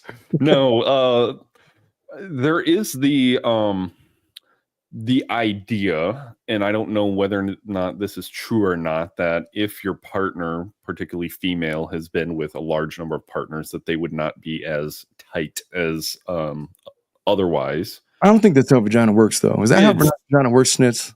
Wait, what did you say about its tightness? She's been railed through by 500 people that it just loosened her up. That's not how it works. Well, the women in the comments, is that how vag works? Well, Why are you asking? I mean, you can ask more people, I guess. Well, I'm asking the women. Ash says size matters, bitches. And so women are born with different elasticities. Well, that's true. And I don't want to say the word tight. Jesus. You can say whatever you want on this show. I mean, right. Well, I personally. This might be the better thing is if your partner is bedding bad dragons every night and then is naturally no longer as tight as she would be, then that might be a problem to someone. I'll say a baby coming out can affect it. Well, oh yeah, that certainly does. Right. Not to everybody, but it can affect it. But then I mean, you would have to be having sex with like huge black dicks, like we're not racist. What are you insinuating here? The black dicks are usually big, in my experience. Anyway, you know what I'm saying. I mean, or maybe you're like masturbating with something that's like what are those toys Cucumbers called? Or bad dragons or whatever. Is that a bad dragon? Can be. What is a bad dragon? I don't know. What are we talking about right now? You use things like that, but it's not just like the outside skin. It's like all the tissue inside and stuff. Like that stuff moves around. It's made to move around and everything. So no, if you're like banging a lot of guys, maybe like cosmetically on the outside, maybe it'll start looking different, but it doesn't really change the inside. Well, I just wanted to flag that my brother. The rest of the ladies. I've known my brother for 41 years, which is to say all of his life, and he's never said anything this mature to me ever. Omar, that's pretty commendable position. You got to be pretty comfortable as fuck not to judge. Usually, he is not that mature. My brother is, good on him. Ash is over here talking about, what does Amy say? Plus, there's something called Kegels. Fuck yeah, Amy. Kegels. Matter of fact, which I'm doing right now. Too much information, Amy. My God. Oh, it's not too much information on Flad. I mean, what are we talking about right now? We're just, hey, I think we've answered this person's question, by the way. I think we're good. The answer, don't be worried. The answer is go look, the dude's 21 and slept with 100 people or 400 people. You're uncomfortable with it. Go find someone else. Stop being a bitch about it. You're dating a 21-year-old. If you've been dating them for 3 years and their body count was 500 or something, then probably you need to move on to a different person because there's something going on there. Yeah. Well, all right. Let us move on. I got 2 more to get to. How are we doing on time? That bothers her. That is never going to change. That fact about him is never going to change. So she'd either have to like learn how to. It was a he. Be okay with it, or find someone else. All right. Let's what the fuck? No sex tonight. Just had 50 justice orgasms. What the hell is that? Oh no. Jesus. I didn't send you this one. This was not me. This was your link. This was your link. Oh no, this was the one that I pulled. It's like I've never seen It's this not in my even life. close to the one that I sent you. Jeez. Oh, I forgot you did send me one. I don't have it up on my screen because it was like if we got time, we'll get to that one too. But let's see how far we get with this. Anyway, this guy, Person. my wife returned from a work retreat with a hickey. She swears it's a bug bite, but I'm not convinced. I'm at a loss. How do I move forward? Well, From a legal aspect or from an emotional relationship standpoint? Because Well, it's two it's completely them. different things. It's not. Believe it or not, it isn't that much different. So I'm 27 in a fight with my wife who's 28. We've had fights before, but not this bad. I'm at a loss on how to proceed. For context, we're college sweethearts, married for almost 6 years. We have a daughter who's 4. Our relationship was never perfect or without challenges. We've faced some family opposition with cultural differences, but we've made it work. She's my first love, my best friend. My wife works in corporates. Her job has annual work retreats that last for about a week. This year it was in Vegas. I usually arrange my work schedule and tag along with her. We make our own trip out of it. We couldn't do it this year. So our daughter gets major anxiety traveling long distances. We're working on it, but she wasn't budging, and we decided to choose our battles. So I stood behind and held down the fort at home. The change of plans was a bummer because the trip was part of us reconnecting as both a couple and as a family. Reconnecting? So he's already alluding that there was some separation issue before. Yeah, there always is with these couples in their 20s. So I stood behind and I held down the fort at home. Change of plans. Oh, I read that. My wife's work hours have taken a toll. Her work-life balance leaves much to be desired. We entertained the idea of her skipping the retreat. Attendance is optional, but it's generally frowned upon if you don't. And my wife's making connections in her field. By the way, what are y'all lubricating with? I have some Eagle Rare that I'm trying to finish off that Schnitzel had gifted me like months ago. That's right. I am almost finished with this 6% Monster Beast. And I have tea. Oh, Toddy? well, that's no fun. No, not well, because I also took some ibuprofen, so I don't want to mix. Those are I'm- the best times. Yeah. All right. So whenever we talked, she was rushing me or our daughter off the phone. These were all the times she wasn't involved in retreat activities. We were supposed to have a mini birthday celebration for our daughter over FaceTime. Our daughter was excited. It was something my wife promised her because the retreat overlapped her actual birthday. But my wife backed out because she had people up to her room after a seminar. It was like she wanted my permission to break her promise to our daughter. I told her I wasn't offering that, nor making her keep her word. She said I wasn't being fair, and this was a networking opportunity. They were business-oriented, wouldn't understand her stepping away for family time. What?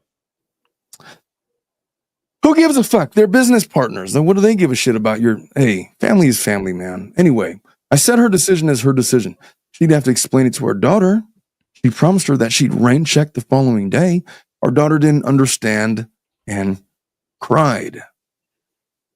Burn her at the stake. Totally. My wife ended up hanging up and leaving me to comfort our daughter alone. That whole incident rubbed me the wrong way. I didn't like it. She didn't keep her word for the rain check either. She was documenting the retreat on social media. One coworker was almost in every pic video attached to her hip. Oh, it's always the ones that are attached to the hip, isn't it? In one pic, he had his arm too comfortably around her, in my opinion. He's a recent hire in my wife's department. She was asked to oversee him. I don't like the guy. He doesn't know boundaries. Once in response to a work assignment, he texted my wife that she's exactly the kind of woman he needs to keep him in check. My wife had brushed it off. She feels bad for him because he's not fitting in. She took him under her wing during his first retreat with the team. If I'd question, she'd say she was tired of networking. There was always something, but I've seen her at these retreats. This wasn't like her. She was just off. The day before her return home, she complained about a bruise on her neck. She stressed it was a bug bite. I didn't actually see the bruise until she came home. I instantly thought it was a full-on hickey. For the record, I feel like hickeys are kind of obvious, are they not? Yes. Can I tell a quick story? Of course. Yep. I accidentally gave my husband a hickey when we were looking, before, during the period of time that we were looking at houses. And his parents came to look at this one house with us, and he had it on his neck and he didn't want to put makeup on it. But it was summer, and I was like, well, just try to wear something because they're going to see it, or like think of what you're going to tell them. So his I want to give a dad, fuck. I'm like, yeah, I got it from my wife. Fuck off. no, well, he probably could have, but Yeah. here's what he came up with on the spot. And as I'm talking to his mom, his dad comes up and says, "Oh, what happened there?" And my husband says, "Got hit." Got hit? Got hit. By That's what? it. And I was like, why the fuck would you say got hit? What the fuck did you get hit with? And who hit you with it? Fucking baseball? A tennis ball? What are you talking It about? wasn't big enough to You take a baseball to the jugular, you're gonna die. Like, it was like not that big. I mean, it would have been a ping pong ball if he got hit with something. It was just, I was like, why? What? That response? That was your response? Okay. I've done that to my wife before. I woke up to a bat on my neck. That's how I got it. Jesus fuck. Like, I gave a hickey to my wife on accident, and then she like had like a conference call, and she was all freaked out about it. I was like, who gives a fuck? You tell them you tell them who put it there. How about that? Oh my god. I mean, I didn't say it like that. I didn't care. Look what you did. It's like, well, it is what it is. We are married. I'm not sorry. And if they got questions, they could come and Kayla, ask. it was not an inside joke. He was like, I just didn't know what to say. And I was like, I told you to think of something. What if he just said, "Oh, it's my wife. She got a little aggressive." Well, we never talk about that kind of stuff with his mom. Would have been like, oh, like it would have been so awkward. I would have told my parents, like, y'all should know already what that is. You're the ones that asked. I would have told my parents what, like, I talk about a lot of things with my parents, but he does not talk about a lot of things with his parents. Well, different strokes for different folks, I guess. That's what he said. That's what she said. She.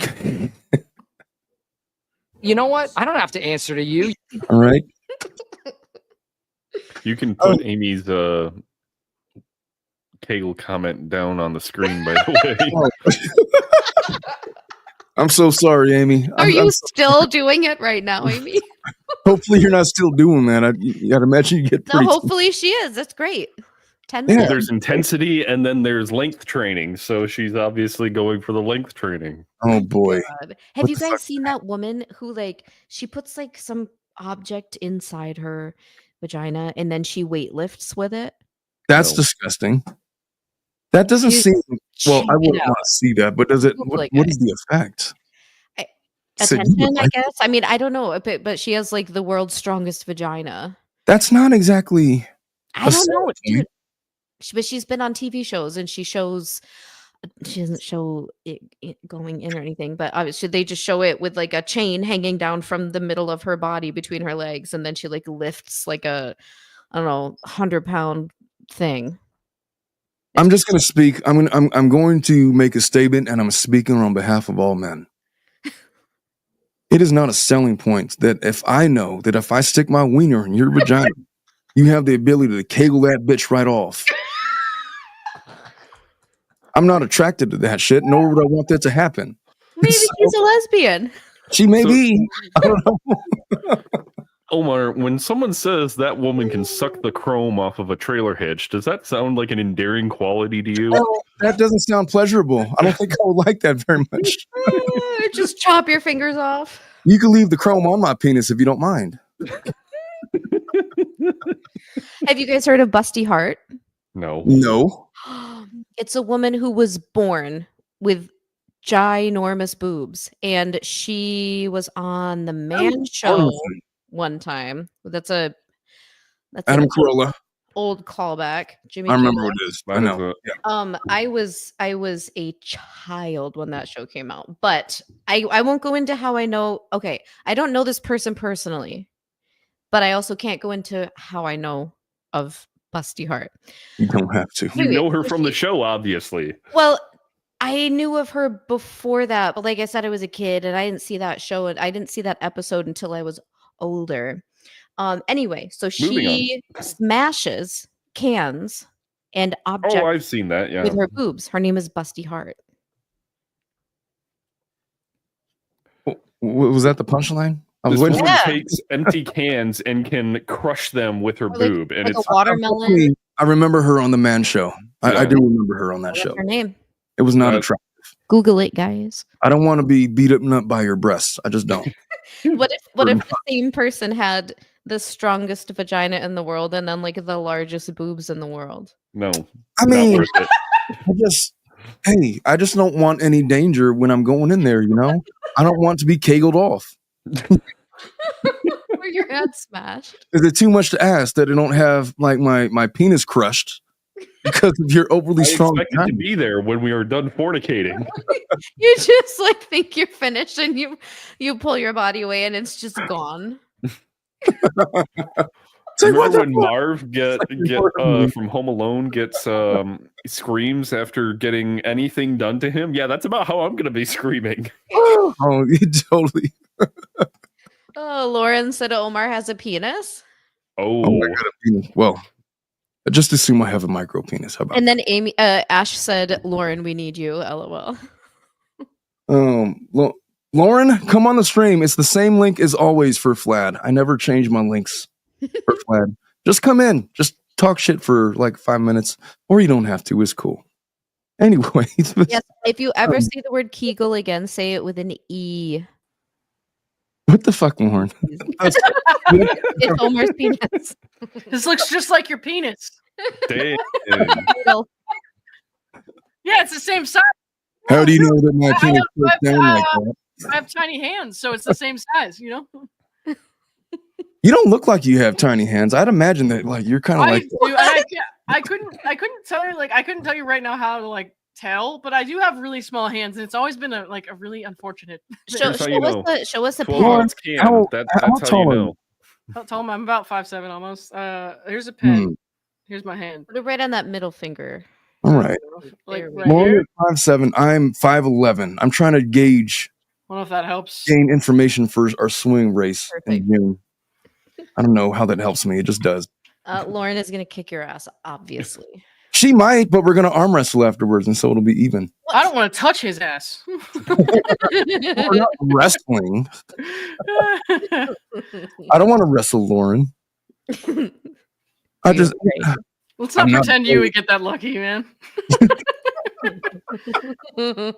I wish no harm upon Lauren. I would never wrestle her.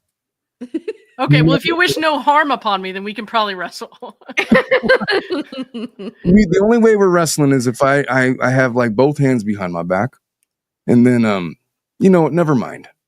Assume I have my. How are you going to accurately pin someone if you're just like dead manning on top of them? You just got to know how to throw shoulders, bitch, and use your legs. Shoulders, I got guns. What are you talking about? He's bringing shoulders to a gunfight. All right. Zach has a super chat for you. We were talking about extra. Let's see what Zach has to say. Lauren has tiny. Oh, here we go. Lauren has tiny hands, which is why she can't find a girlfriend. I would argue Size doesn't matter. if you're a lesbian, the fact that you have tiny hands isn't that like a pro because like the fisting is easier. Good I'm not God. comfortable answering that question. Ask your mom. Oh Jesus, my mom is not the lesbian. I'll ask my dad though. I bet He's a lesbian.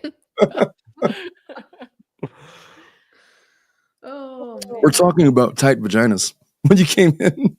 Yeah. How did we get on this? I forgot what we were even talking about. Oh, So Why- the guy went on work retreat to Vegas and was concerned about a possible hickey. yeah, and then we were just to say, look, hickeys are What? obvious. I gotta tell you a story, a weird story. Do it. So back in high school when I was trying to date boys because I thought maybe if I do this I'll end up liking them. I found a nice boy with long hair, and I was like, okay, we should date, I guess. And he started telling everyone in the class that I gave him a hickey one time, and it was actually he just had a mole removed. I was like, sir, I might have given him one if he hadn't done that, but he did. We got a mole removed, and he was embarrassed, so we went around telling everyone I gave him a hickey. Oh my God! How old were you? 15 or 16. Oh well, that's appropriate age nowadays. That happens like in 5th grade. No, I was scared of everyone in 5th grade. I was not. I was very awkward and I was very bold, which was a bad combination. I was really funny and also chubby, so that goes together well. Oh, I was just a big dork. I was a dork my whole entire school career. How about that? Sorry, are we talking about this year or? I was a dork. I remember in 7th grade, I was voted one of the attendants for my class. And this guy, so you dance with like the person of the opposite sex who was also voted as the class attendant, and they have like a special dance for just like the court. Let's get the 2 most awkward people to dance. Oh my God, I had a huge crush on this guy, which we ended up hooking up later in life. And later, Which, I've done that before. Is that your husband? Is that now your husband? No, not my husband. Different story. Okay. But his was the first penis I ever saw in my life. It was also the first penis I saw. Go on. That he told me that we bonded actually over that. So anyway, but then there was another girl who got like the same amount of votes as me. So we danced as a threesome for an entire song in front of like the school at this dance. Alrighty then. It was super awkward. Sit here and pretend you didn't love it. I'm at school dances, man. Have you guys ever danced with somebody and then they got a boner? Yes. Well, no, I wouldn't know that. Are you kidding? I was like, hell yeah. Have you guys ever danced with someone who did not get a boner? Because I can't relate. I don't think anyone I've ever danced with ever had a boner. That makes sense. You're not very arousing. No. Wow. Not usually. You invite Lauren and she comes in swinging, man. There you go. Love it. Lauren I'm hangry. I am so proud of Lauren, man. Lauren is doing her thing over there. She's got like 13,000 subscribers now. Did you know that? Not yet. I'm at like 12.9 or something. We'll be there soon enough. But like last month, we had 6. Her channel is blowing up. So, hey, Lauren, when you're all good and famous, just remember where you came from, your origins. Remember the little your dad. Wow. I will remember where I came from. That's my dad will sit on your face. Lauren's like, it's supposed to be the other way around, but okay. That wasn't that wasn't exactly what I had in mind. I was thinking more of like she's pizza more of a laser tag, but that's cool. Well, I was more of a rusty trombone kind of gal. Hey, so Schnitzel, what's a rusty trombone? It's where you eat out the butt and give a hand job. God damn. You know that period of time? What the fuck is the website called? Urban Dictionary, and you just like look up like random shit on Urban Dictionary. There's like a time when you're in college. You're like, wonder what this is. What is a hit the random button on Urban Dictionary? As soon as the stream is over, I'm gonna go take a bath with a toaster. A rusty trombone is a sexual act in which a man stands with his knees and back slightly torqued with feet at least shoulder width apart to expose his asshole. I don't know if that's accurate, but that's what Wikipedia says. Wikipedia? Jesus. I don't know what to tell you, man. You guys usually go to Wikipedia for this stuff. It was the first search result in Google. No, it's like you're blowing on the mouthpiece of the trombone, and then the dick is like the adjuster for the. Jesus Christ, that makes more sense. It does, because the trombone aspect of it. Yeah, I'll take your word for it. And Rusty is like pretend like you didn't know that. In no way is blowing on the brown starfish make me think of a trombone. But brown starfish right now, Jesus. Get it bleached. Then whenever one makes a face, you know that we've said something offensive. Offensive? No. Weird and gross? Yes. Hey, Lauren, I got a bone to pick with the people that were mad at you about the stream thing. Keep your fucking bones away from me. But yes, go on. Fuck those people. You didn't do. Never mind. I said my piece last night of my life. Oh shit, I was asleep, dude. Oh no! It's like, oh, I'm gonna totally come to your stream, and then I was like, oh yeah, I fell asleep, man. I'm going to bed because fuck that, I'm tired. It's like, yeah, Yeah, dude. Yesterday was rough. It was like a good day and a bad day. It was like very strange. I don't know. it was cool. It was cool. All right. Lauren has. Oh, I already read that one, didn't I? How do I uninstall it? I Let me- think you just wanted to read that again. But yeah. No, Lauren has tiny hands. So let me finish with this. I outright said I believe she had a hickey. I didn't believe she was being honest with me. We had it out then. She was offended and pissed at the accusation. Infidelity has always been a sore topic. Her family has a history of infidelity, so we had a pretty bad fight. She accused me of looking to pick a fight due to the incident with our daughter's birthday. I told her it had nothing to do with that and everything to do with a hickey on her neck. The fight ended in an impasse. We're still not recovered. She swears it's a bug bite. I'm not convinced. I've always trusted my wife. I never doubted her. Maybe But she this got a mole bruise- removed, man. In Vegas? Let me just ask you a question. If you were in a relationship with somebody and it was like a serious monogamous kind of thing, would you be able to tell the difference between a bug bite and a hickey? Yes. I feel like it's a pretty big difference. Yeah. Yeah. And that seems to be the consensus. There's usually like a bug with a bug bite. Yeah, like a little white dot on the tip of it, or like it's a specific look. Yeah, like a hickey looks like you fell on pavement and scratched yourself versus like a raised bug bite. What do you mean scratched yourself, sir? Your daughter ever fallen off of her bike and scratched herself on pavement? It's that abrasion kind of look to it. Yeah, I know what you mean. So this guy continues. I've always trusted my wife. I've never doubted her, but this bruise doesn't look like a bug bite. It looks like I only feel more strongly when I consider how distant and weird she was during the Vegas retreat. Now she's wearing turtlenecks ever since. And we're caught between arguing and her dousing our daughter and me with affection. Communication usually prevails for us, but not now. I think my accusation pushed us to a new level of argument. I'm at a loss here.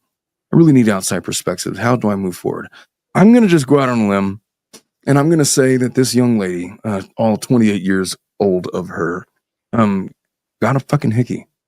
And what's more is she probably banged that dude that you're worried about. Let's just assume that that's true. What are you going to do about it? What are you going to do about it? So there's an update on this at the top of the page.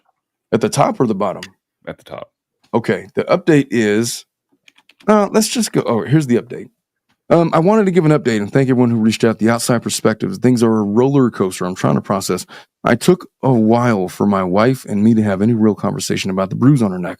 We were stuck between arguing and her showering our daughter and me with affection. I rarely saw the bruise because she was turtlenecked up, but I did note the healing process from reddish purple to yellow.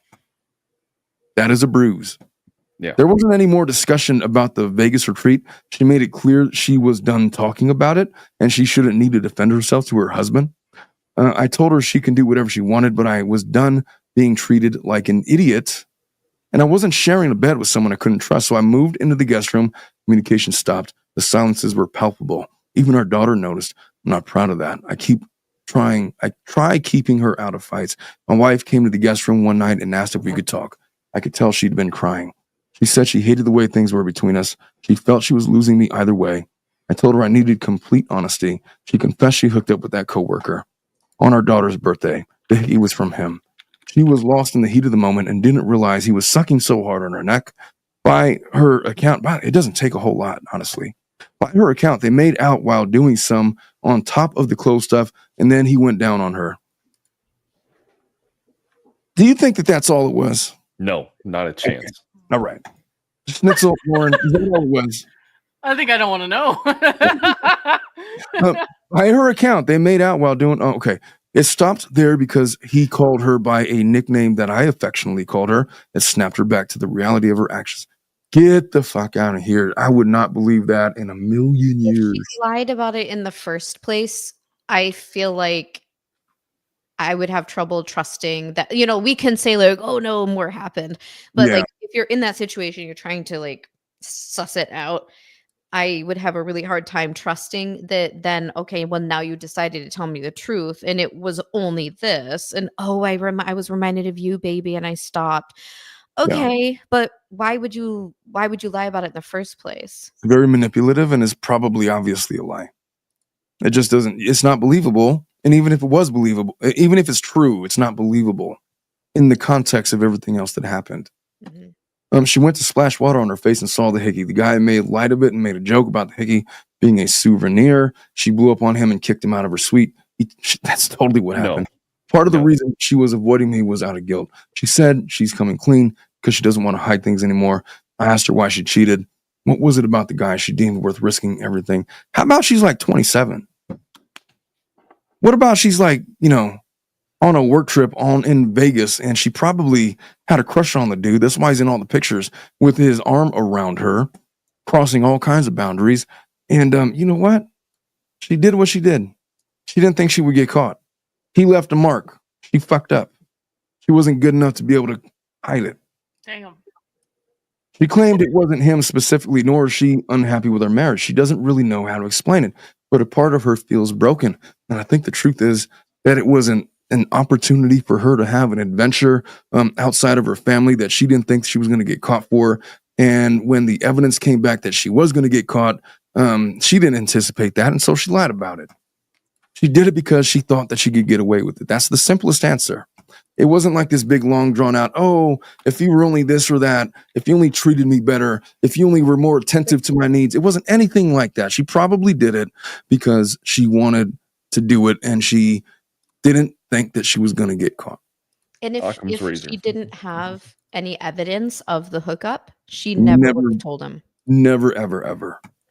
And he would have just been that guy that, the guy always asks about, and she says, oh, don't worry about him. Occam's razor, like Brad said. She claimed it wasn't him specifically. Okay, the more she looks in the mirror, the more she sees her dad.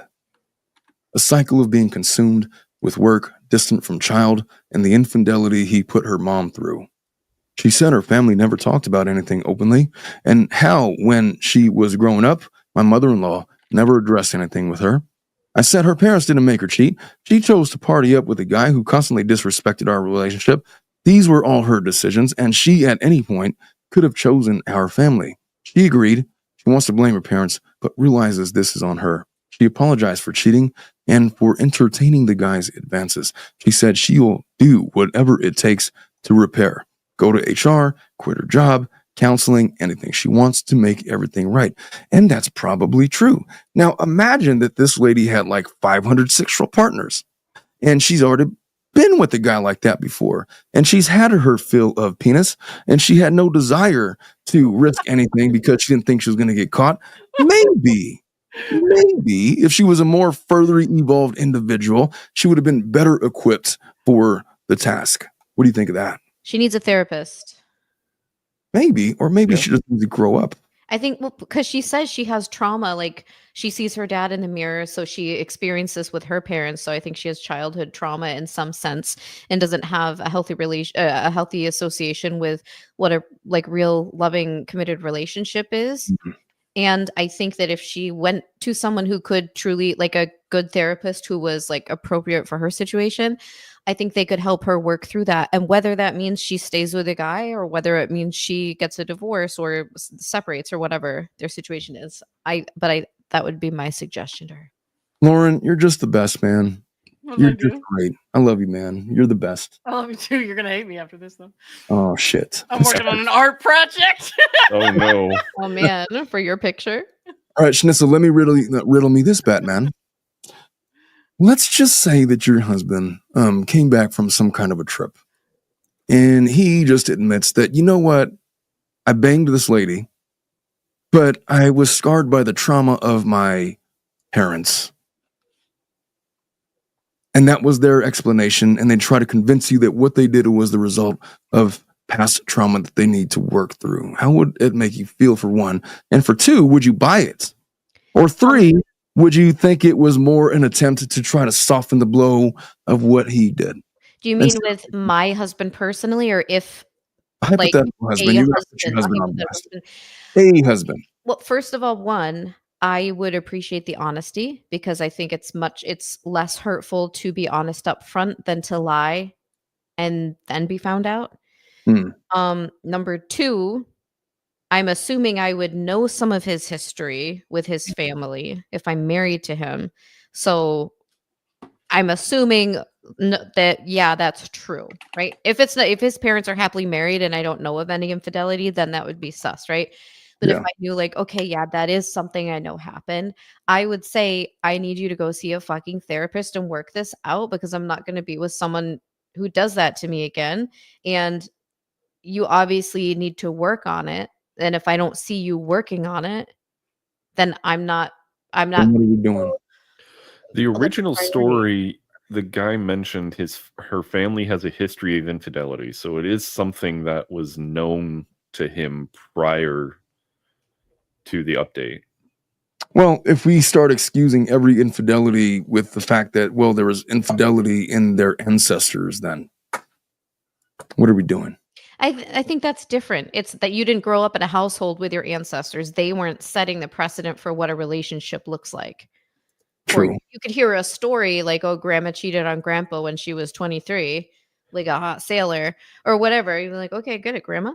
But if it's your parents, there is inherent trauma in growing up in a household with something like that. And even if you don't want it to be true and you don't think you would do those things, well, you might find yourself in a situation where it brings it out of you. And I think if, again, it's hard because you have to say, like, is this person being honest? That's hard to say. But I will say, from my own experience, not necessarily with my husband, but you usually have a gut feeling about, like, this guy had the gut feeling about, like, it wasn't a bruise, or, well, it was a bruise, but not from, like, getting hit. Yeah. Yeah, so I think it's kind of situational, but I would say get a therapist. Oh, that's fair. That's fair. Well, what do I think about this guy? What should he do in this situation? Hold I on. think- I think I have to go to the bathroom. I'll be right back. oh, by all means. Wow. Oh, fucking Lord, man. Oh, all right. All right. So here's what I got to say to this guy. Look, he's got to decide about what this infidelity means. Because there's deal breakers and then there are just breakers. And it's a breaker or something. He's got to decide what it's breaking. Trust is the automatic, right? Yeah. And vows is the automatic. Whether or not it breaks the entire marriage, he's got to decide. He's got a 4-year-old daughter. And look, 20-year-olds are on average dumb. People in their 20s on average are not that smart. It's not that they're not smart. They're just not experienced. They lack wisdom. They have abundant amounts of curiosity that people in their 30s and 40s just don't have because of life experience. And so he needs to make the call. Is this going to get any better? Is this worth salvaging? And if he chooses to stay, here's the problem. He's going to keep on, like, throwing this back in her face. I think that's where it really, because we talked about it before, as to whether or not a person becomes overbearing in their attempts to try and get someone into a place where they're truly remorseful of the situation that they put the other partner into. And that doesn't mean that you become so overbearing that you're like, okay, you're going to be home by 7 o'clock. If you're not home by 7 o'clock, then I'm considering you, being infideliating again, whatever the case may be. Exactly. What the fuck was that? But I mean, honestly, I think he put it there that she had offered to quit her job and go to therapy. I think those are great things to start, but then he also needs to get to the point where he needs to forgive. And the biggest part of forgiveness is saying that you're not going to hold it over someone's head anymore. When you've truly forgiven someone, then whatever they did in the past means nothing to you. Mm-hmm. Yeah.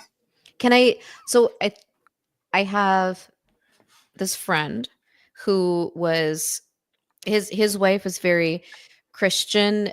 He's the only person she's ever been with.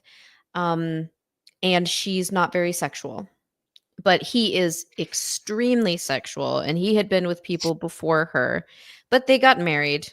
They got married when they were pretty young, like maybe 22 or 23. Have 2 kids together, and one is the special needs kid. So it's just a little bit of like, I don't want to call them stressful, but do you know what I mean? Like it's like an added Yeah. thing. No pressure. Yeah. So anyway, he, instead of trying to bother her and know that she didn't want to do those things with him, he was going out and paying for like happy endings and paying for sex, like with like he was with at least I think 200 people during this marriage. And I became friends with him when my husband and I reconnected. And I stayed up with this guy till like 3 a.m. and I knew about the situation, and we talked about it, and he ended up about 2 weeks later coming clean to his wife and telling her everything he had done. And he's like, he was like way honest. Like she was like, I don't want to know all of that. I don't need to know what you did with them. Kind of thing. But so he was very much like remorseful and like, I'm going to tell you everything so you know everything. And so they had a hard time working through that, as you can imagine. And she was, for a period of time, still holding it over him.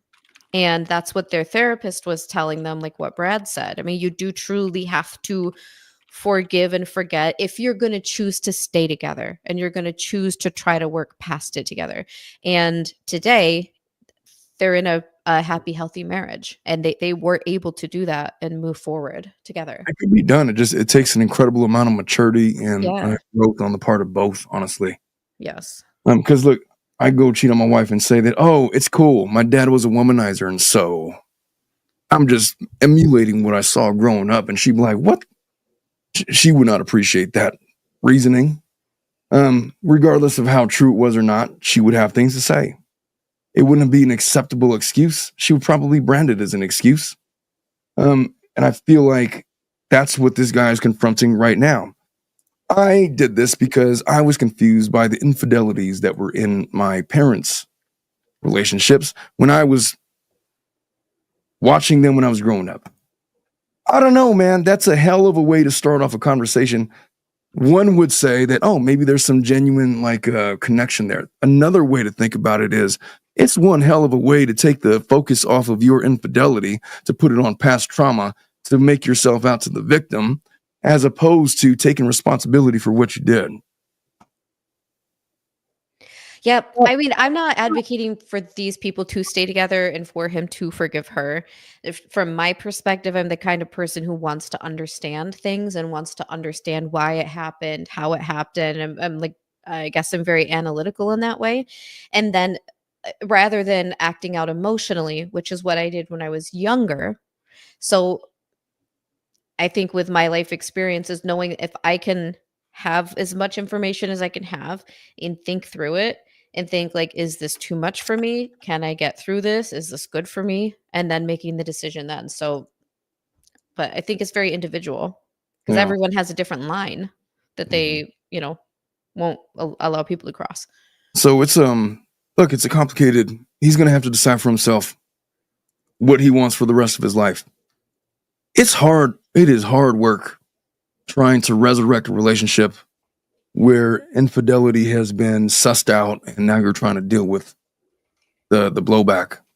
So lots of luck to him. Look, he could get divorced. They got a 4-year-old together. Luckily, that's all they have. They're relatively young, so they can't have much in the way of assets and debts. Maybe they do. I don't know. But the divorce process will take care of itself if he really wants to try to work it out. But it's going to require a lot of work on both sides. I got one more to get to. Lauren, you got time for one more? You muted. Sorry about that. Maybe, I don't know. I'll give you like 10 minutes and then I gotta go do something. She's going to go do puzzles. I mean, I'm not gonna do Puzzles. puzzles. I'm gonna do puzzle 1, maybe Puzzle 7. I don't know. And I have to go to the bathroom. We were I started a Spider-Man puzzle downstairs, so I gotta finish that.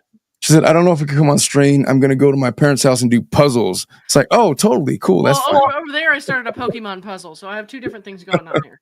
Oh, I understand. Bruce blew us off because he had gamer night with his buddies. So, Let's code for Orgy. yeah, this is the last of Schnitzel's contributions.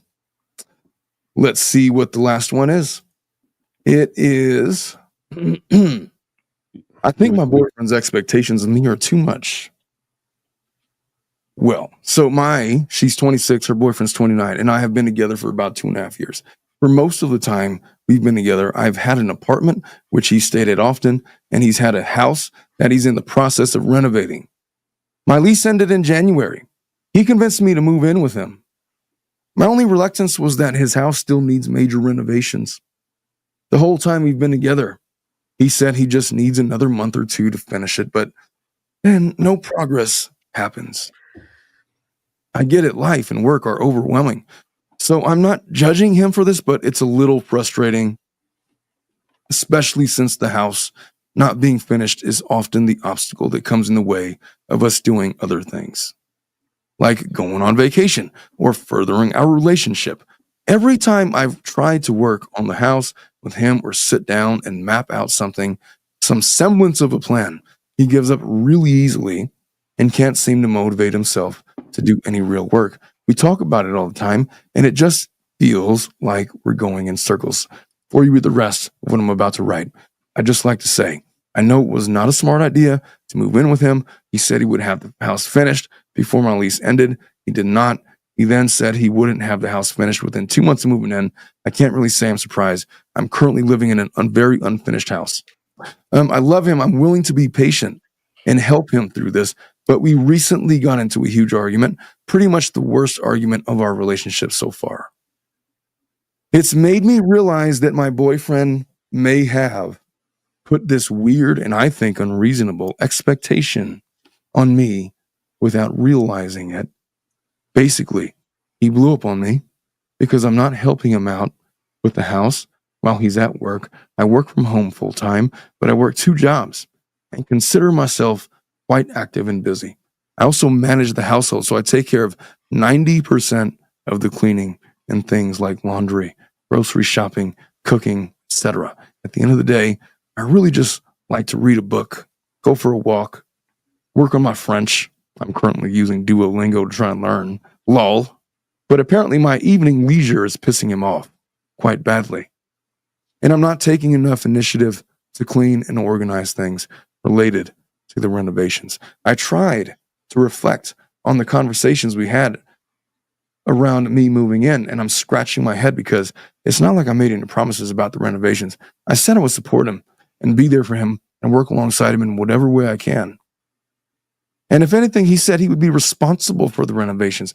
As of right now, I'm willing to step up and take on some of the tasks he's referencing, but here's the issue. He isn't doing any of the stuff he's getting mad at me for not doing. And almost all of his time outside of work, besides visiting friends and family on the weekends, is spent smoking and or playing video games. I know households require balance and people are supposed to take on the things they can manage, but he isn't contributing to that balance. I also don't feel great about contributing my money to renovations on a house I don't own. And I'm like, what the fuck is she talking about? It's the renovations. I get it. It's weird because, like, in my mind, the biggest hurdle for if I want to do some kind of major renovation is the fact that I'm still living in this house, and it becomes a huge barrier to want to do it because there's things that really just don't move well when you want to do a renovation.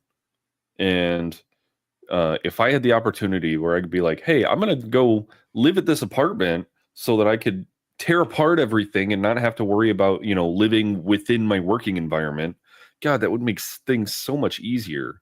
But then for whatever reason, he's smoking and playing video games instead. Like, that doesn't sound like someone who is eager to get his home renovation done. boy. What did I do? All right, so it stings like hell to be the one being told I'm not just seeing things and doing them, because I know that can be the most annoying thing imaginable to live with. That being said, I do see and do things. I just look at the crazy work that needs to be done with the plumbing, kitchen appliances, HVAC, etc., feeling totally overwhelmed. And I just, what the fuck with this? If you don't want to do the fucking renovations, then don't do them. Y'all ain't married. They're not married, right? I feel like this is look, if he's expecting you to do all of this work when it comes to renovations, good on him. You have not contracted with this guy to do anything. If you don't want to do them and you think it's too much, then don't fucking do it. If you think that he's worth keeping around and you think that he's pulling his weight and you want to keep him around, then do what you got to do. Bottom line is, it's his house. He's the ones that is responsible for the renovations. He's the one that needs to take care of the brunt of it. And if he's putting that on you and it makes you uncomfortable, then fucking leave. Like, how simple is that? Like, what are we doing? Y'all, am I missing something? No, if you feel like you're having these expectations put on you and you're being imbalanced in your relationship or unequally yoked, as they would say in the Christian community, then just leave. Yeah. Well, that was a fun Vlad topic. What the fuck was that? I missed the whole thing. There were other submissions that I was sent. Should I go through them? What are they about? If you all want to tackle, I'm just going to read the titles and you all tell me if you want to talk about them, okay? These were If they're not funny, it's a no for me, Doug. How to get her pussy to cream. Nope. Do men actually want their balls licked? I already know the answer to that. No. I just asked your dad. Butter. My girlfriend doesn't think she's ever orgasmed. What do I do? Nope. Brad? It's like, what the fuck are you singling me out for? I will say, without even hearing that, is that you will know if you have an orgasm. You won't have to question it. Yeah, it's kind of an undeniable thing. It's pretty fucking obvious. But if the only kind of women that he's been with have all faked it, then does he actually know? Yes. Oh, I told my neighbor she should come get some stuff, and she's at the door, so I gotta go for the night, guys. Oh, Lauren, we love you, man. Apparently, that's a lot of good stuff. So it's tampons, but yeah. All right. Give her the condoms. Give her the condoms. No, those are mine. All right. See you later. Thanks, guys. Bye. All right. Look, if you have to ask her if it was it good for you, then she did not orgasm. You would know. I don't understand male genitalia fully, and I need a male to explain. I'm not touching that one. These are you're not even looking at the one that I sent you. Oh, send me. Do it in the private chat. I'll look up your one. I'll look up the one that you're suggesting. Oh, Jesus. There's all kinds of stuff going on in the private chat. Stop describing me, Schnitzel. Why am I reading the private chat? I'm sorry. Don't.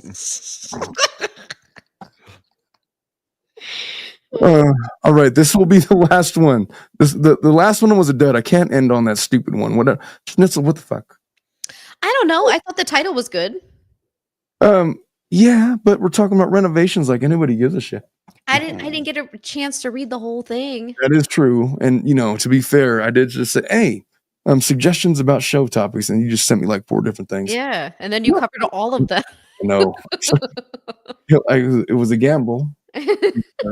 I've never selected them before. Wait, what was yours called? Was it sex question? No, it couldn't have been this one. I opened up towards. I opened up. All right, let me show this one. This will be it, and then we'll wrap up flat. All right, so I opened up. Brad thinks this is a good one. So we're all right. It's not that long, so we'll go with it. I opened up toward. So we'll go with it. What are we doing? I haven't even had anything to drink. I opened up towards my girlfriend, and I think it destroyed my relationship with her. Furry. Furry. I've been lurking in this sub for a while.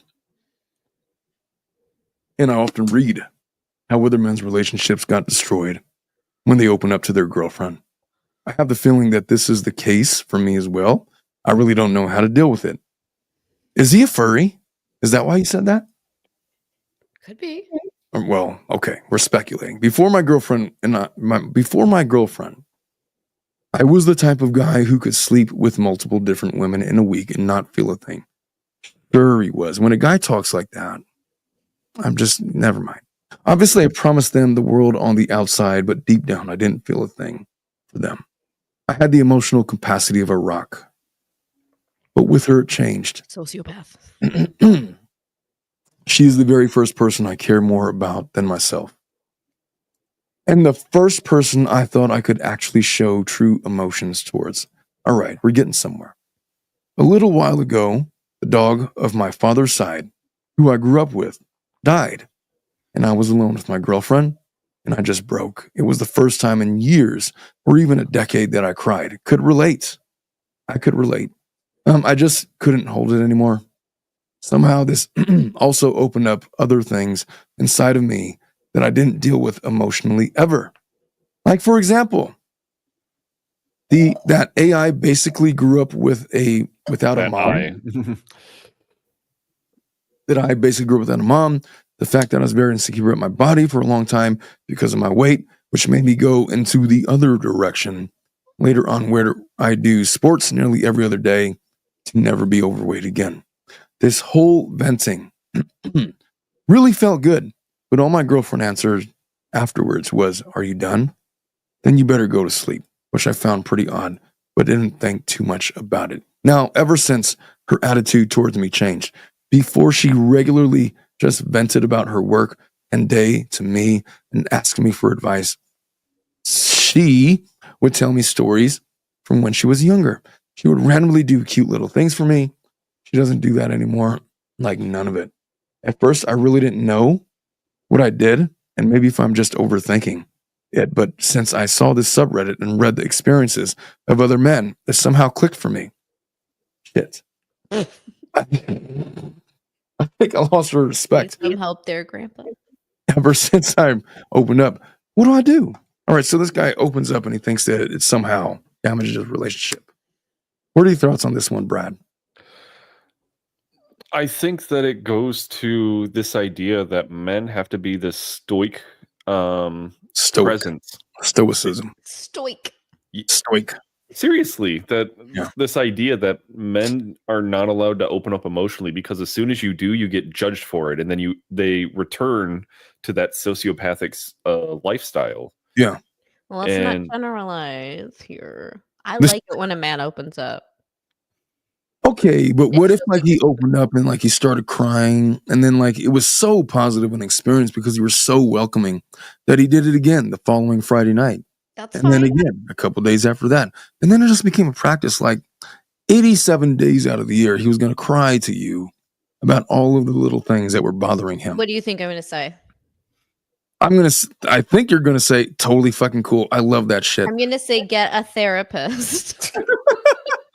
Not that I wouldn't want to hear it, but I think that... At what point would it become weird, I guess, is the question. I don't know that I would be the best equipped to help someone through all of that emotion all the time.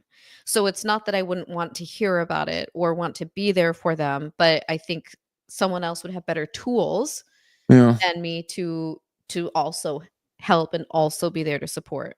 Then why are men forced to sit here and go through all of the trauma dumping that women put on us? What? You're talking to the wrong lady. That is a loaded question, Brad. Look, I'll be honest. I don't appreciate trauma dumping. I got broken up with for trauma dumping. Yeah, I mean, trauma dumping is cool once, but like if it continues to be like a thing where like it's like this manipulative tactic in a relationship, well, that's, every time that's different. There's a grievance, there's a trauma dump. This guy, I had met him and we had like an insane connection.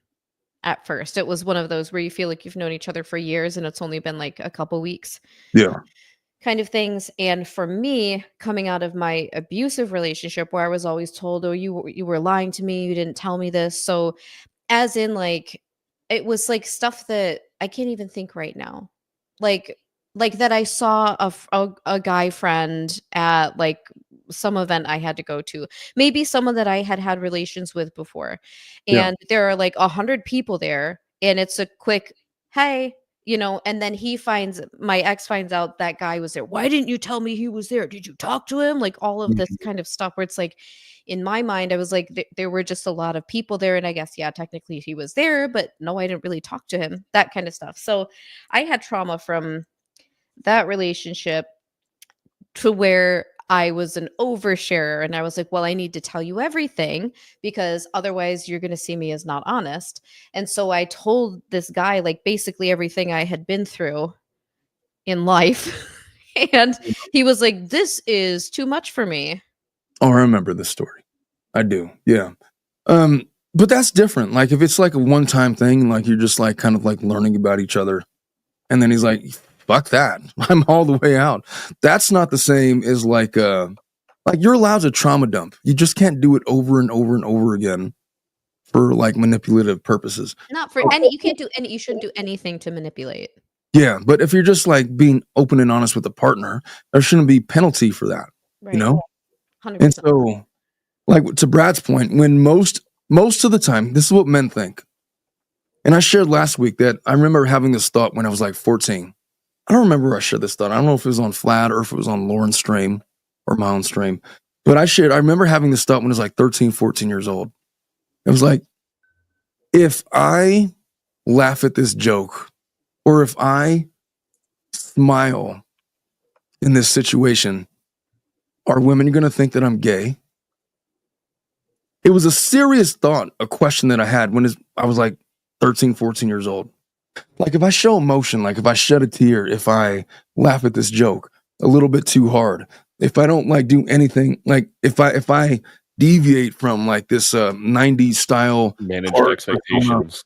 Yeah. Is it going to like damage my cred? I remember thinking like that. Like what's acceptable of a display of emotion? I was trying to like do the math in my head at 14.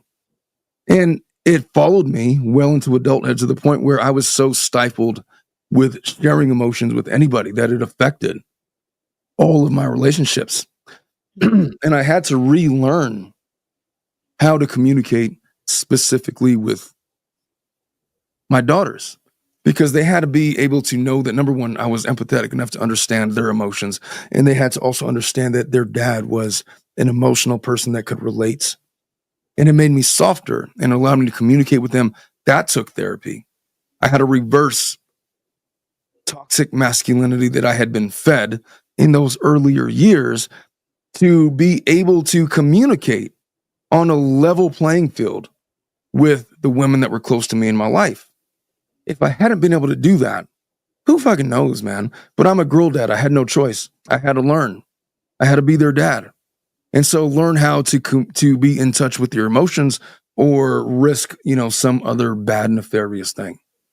And I feel like I'm not alone in men being unable to deal with emotions because I think that the problem is a display of emotion in the eyes of most young men and some older men equals a demerit in their credibility as a man to some degree. What do you think about that, Brad? No, I think there very much is that archetype of what a man is supposed to do. And they feel that if you're not acting like this Andrew Tate lifestyle, then you're looked over because you're not being that alpha or whatever the case may be.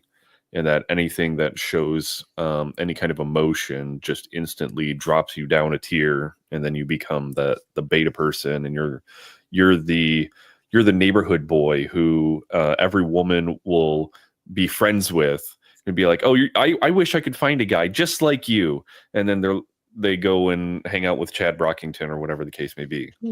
Well, let me just posit this thought.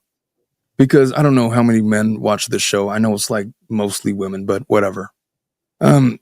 for males, for men, if you want to be an alpha male, if you want to be a leader of men, then you have to learn how to communicate with women.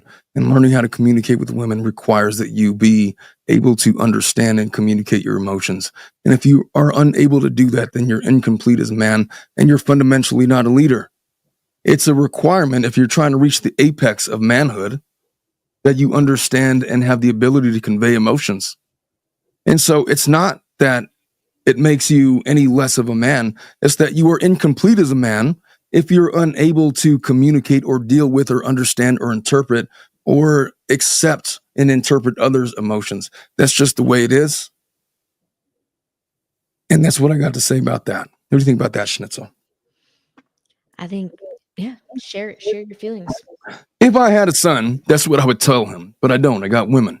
And so my girls, I tell them that if there is a man out there that you're interested in, and you cannot connect with them emotionally, and you can't break down whatever their perceived walls, barriers are with their own emotions, then they're incomplete as a man. And do with that information what you want, what you will. But if you're And looking, I would say incomplete as a human. I wouldn't even call it a man. well, true, but men want to know how to be men. And so I would say the human thing, but let's just start. Look, you're incomplete as a man. And then the graduation from that is once you feel like you're a complete man, now you got to get to a point where who gives a fuck what people think about your manhood? If you have it, then be secure in it and go forth and be a human. But you have to evolve. You have to go from, for the men that start in this toxically masculine cesspool, you have to graduate from that to leader of men, or not even leader of men, just a man that is in touch with emotion and able to communicate effectively on an empathetic, emotional level with other people, not just women and men. You have to give men room to convey emotion to you without you saying they're fucking gay or less than, or stop being a bitch, or why don't you just go and sit under a tree and write us all a poem, or why don't you put some cream on your badge? These are all things that I would say to men that would come to me, and when I was a teenager, that wanted to express emotional conundrums to me. It's like, would you be there for me in my time? And fuck no, I wouldn't. Why don't you go sit under a tree, write us all a poem, put some cream on your badge? That's exactly something I would have said when I was 14. That is a symptom of my toxic masculinity that I had to graduate from. And I was forced to graduate from it because I'm a girl dad.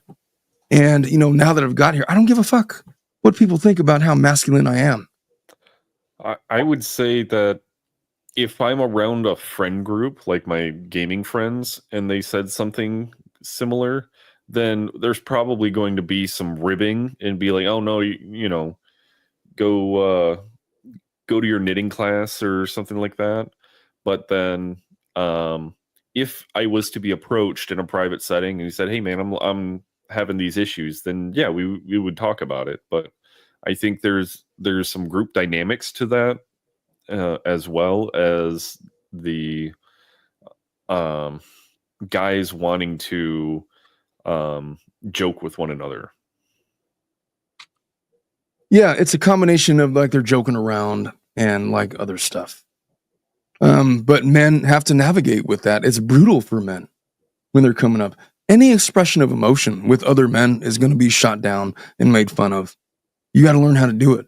So you have to graduate above this adolescent vitriol that becomes all men and become what you're going to become. You don't have to be a leader of men, but you have to be the stalwart for your family. If you're going to raise women, if you're going to raise children, if you're going to be husband to a wife or husband to a husband, and you're going to communicate effectively, you have to learn that skill. And you have to get over this notion that emotion equals femininity. You have to graduate with the understanding that emotion is human, and inability to connect with it makes you fundamentally not complete. And that's my rant. That is my rant. What do you all got to say about that? I think it sucks that guys have to think about that. And I'm trying to instill in my son that we talk about our feelings, all that whenever he has like an outburst, he's upset about something or whatever, I'll always say, how are you feeling? Or how does that make you feel? Or, just talk him through that whole process. And I hope that can stay strong with him as he gets older and encounters situations like what you're talking about. Yeah.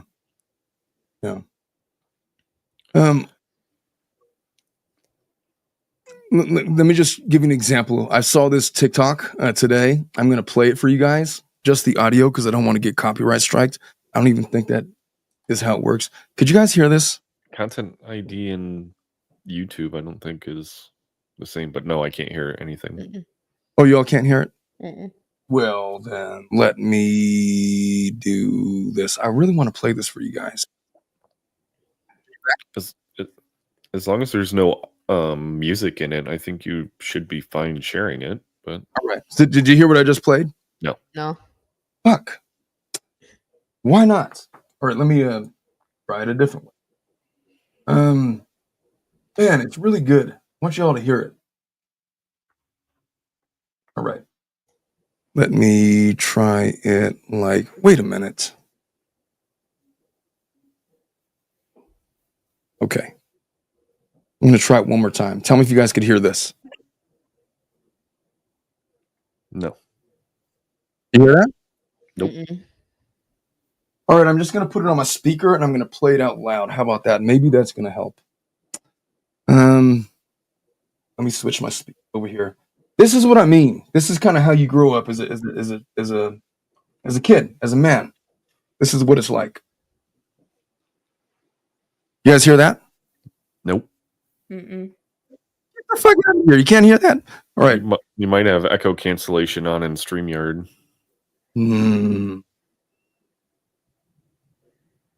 Oh, I know what I could do. You know what? I think I'm going to share the screen and see if that does anything. This should fix it. All right. If I play it now, are you guys going to hear it? Let me just switch the speakers to this. And I'm going to play it and let's just see. Would you guys be there? You guys hear that? All right, cool. So this is Would you guys be to be a young man. This is just how it is. That's how guys talk to one another. No. Nope. Absolutely not. I hope it sucks. Whatever you're going through. I hope it sucks. What the fuck? I hope it emotionally scars you for the rest of your life. I hope you reach out to me so I can ignore you.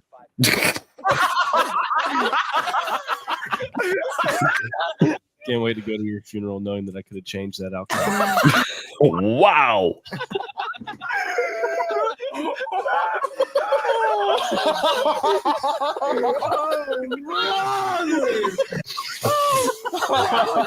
What the hell? Shit got real quick. I was just asking if you would be there. But I'll bet you anything, any of those friends, if he had a legitimate concern, they would be right there for him. 100% they would. But you got to have this this preface of this exterior of, would you be there for? Fuck no, I wouldn't. Why don't you just stop being a bitch? Does he look like a bitch? That's what it would be. That's part of being a man. It's part of I don't know if it's part of being a man, but it's part of growing up for sure. You got to navigate through that. You got to navigate through it. Where does that come from? It comes from a lot of things. It comes from insecurity. It comes from not wanting to display weakness. It comes from artificial displays of strength. But that's where men start, and they have to kind of fix it as they go along. I don't know how we started talking about this. I don't even remember what we were talking about. But that's my rant. My thing on men opening up for... oh, yeah, that's what it was. Yeah. I think we've answered this question. Have we answered this question? Yes. I thought it was a good topic. Yeah, it was an excellent topic. Excellent topic. And it fits with the Justin Baldoni narrative that's been going on for, I don't know, a couple of months now. Anyway, folks, I can't believe we've been streaming for 2 hours and 38 minutes. Wrap it up. I want y'all to have a good weekend. I love you all. And we will see you guys on Monday. Bye-bye. Bye.